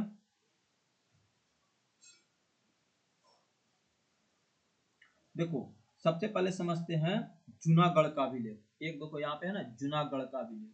जूनागढ़ का जो अभिलेख है ना, ये रुद्र दामन के समय का अभिलेख है। ये सुदर्शन झील की मरम्मत का यहाँ पे उल्लेख की बात किया गया है। जब चंद्रगुप्त और ये झील पता है, चंद्रगुप्त और अशोक के द्वारा बनवाई गई थी। बनाया गया था अशोक और चंद्रगुप्त के द्वारा, लेकिन इसकी मरम्मत करवाया था रुद्र दामन ने।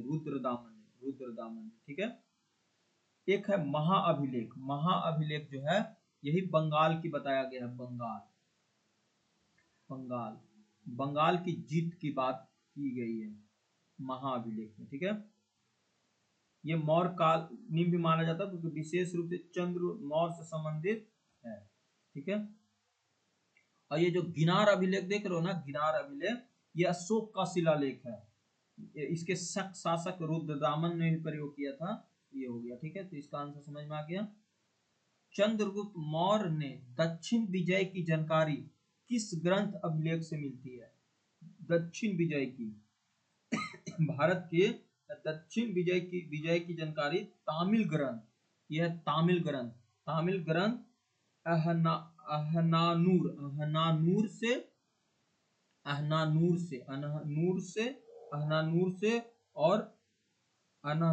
और मुनारनूर से और अशोक के अभिलेख से मिलती है। अहनानूर, तो इसका अनानूर हो जाएगा। अहनानूर से, मुनानूर से और अशोक के अभिलेख से, इसमें से सभी। मतलब ना देखो, दक्षिण विजय की जानकारी, अगर दक्षिण भारत की बात करें, दक्षिण भारत की विजय की बात करें, दक्षिण विजय की बात करें, दक्षिण विजय की बात करें, तो इसमें से सभी अहना अहना अहना अहनानूर से,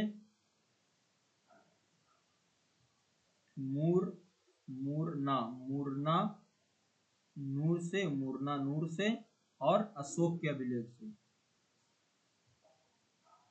अशोक के अभिलेख से, अभिलेख से मिलती है।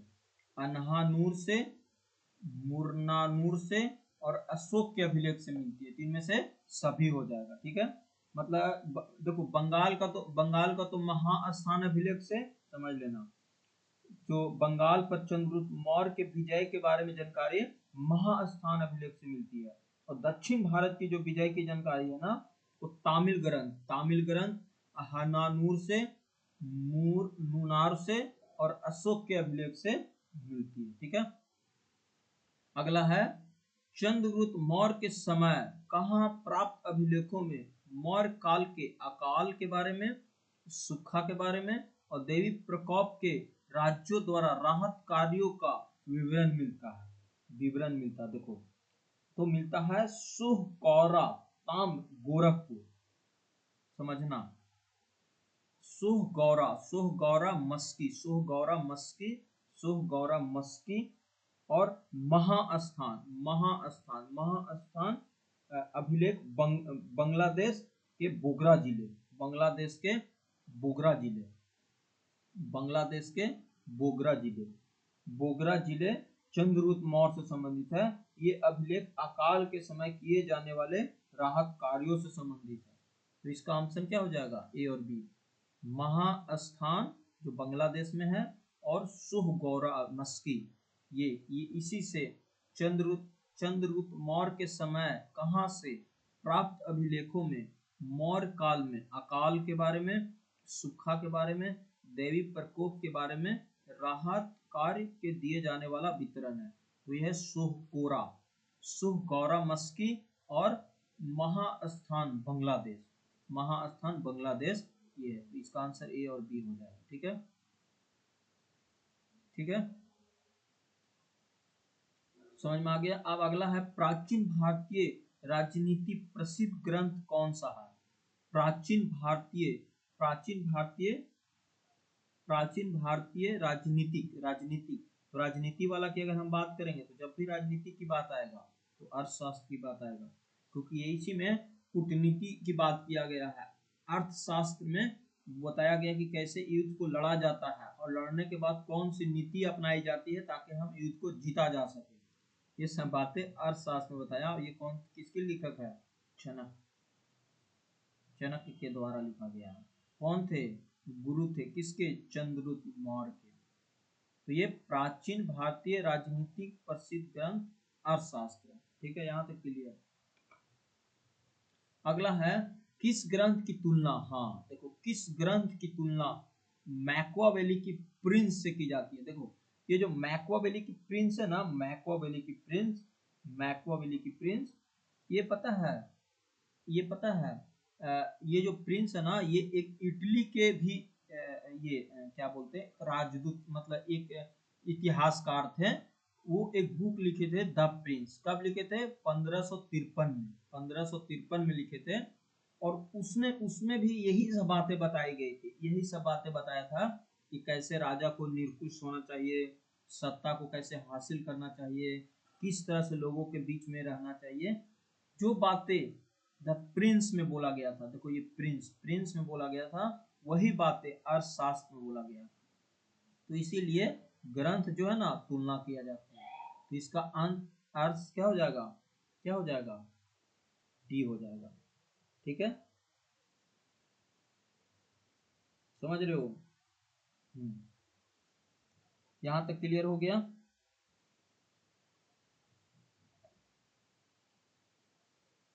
यहाँ तक क्लियर। तो ये बहुत इंपॉर्टेंट क्वेश्चन है कि द प्रिंस ने 1553 में एक बुक लिखा था जिनका नाम था द प्रिंस। द प्रिंस में भी जिस तरह से अर्थशास्त्र में लिखा गया ना कि कैसे राजा का कर्तव्य होना चाहिए, सामाजिक स्थिति कैसा होना चाहिए, कूटनीति कैसा होना चाहिए, कर व्यवस्था कैसा होना चाहिए, वही सब बातें मैकियावेली के। ये मैकियावेली भी एक तरह का इतिहासकार थे जो द प्रिंस पुस्तक लिखे थे, उसी में बोलता गया। तो इसका आंसर डी हो जाएगा। निम्नलिखित शासकों में किसने सौराष्ट्र में सर्वप्रथम सुदर्शन झील का निर्माण करवाया था? तो मैंने बोला ना कि ये करवाया था चंद्रगुप्त मौर्य ने। सर्वप्रथम सुदर्शन झील का निर्माण करवाने का काम किसने किया था? तो ये किया था चंद्रगुप्त मौर्य ने। फिर संकनन गुप्त, फिर रुद्र, रुद्र जो थे ना, रुद्र, उन्होंने मरम्मत करवाया है। ये भी मेंशन किया जाता है, ठीक है, तो यहाँ तक ध्यान रखना। सौराष्ट्र में तो समझते हो गुजरात वाले एरिया की बात हो रही है। जो जूनागढ़ अभिलेख है ना, जूनागढ़ अभिलेख, उसमें उसकी बात में ये सब बातें हुई है। जब हुनों की आक्रमण हुआ था तो वो सब बातें भी वहां पे बताई गई है, ठीक है।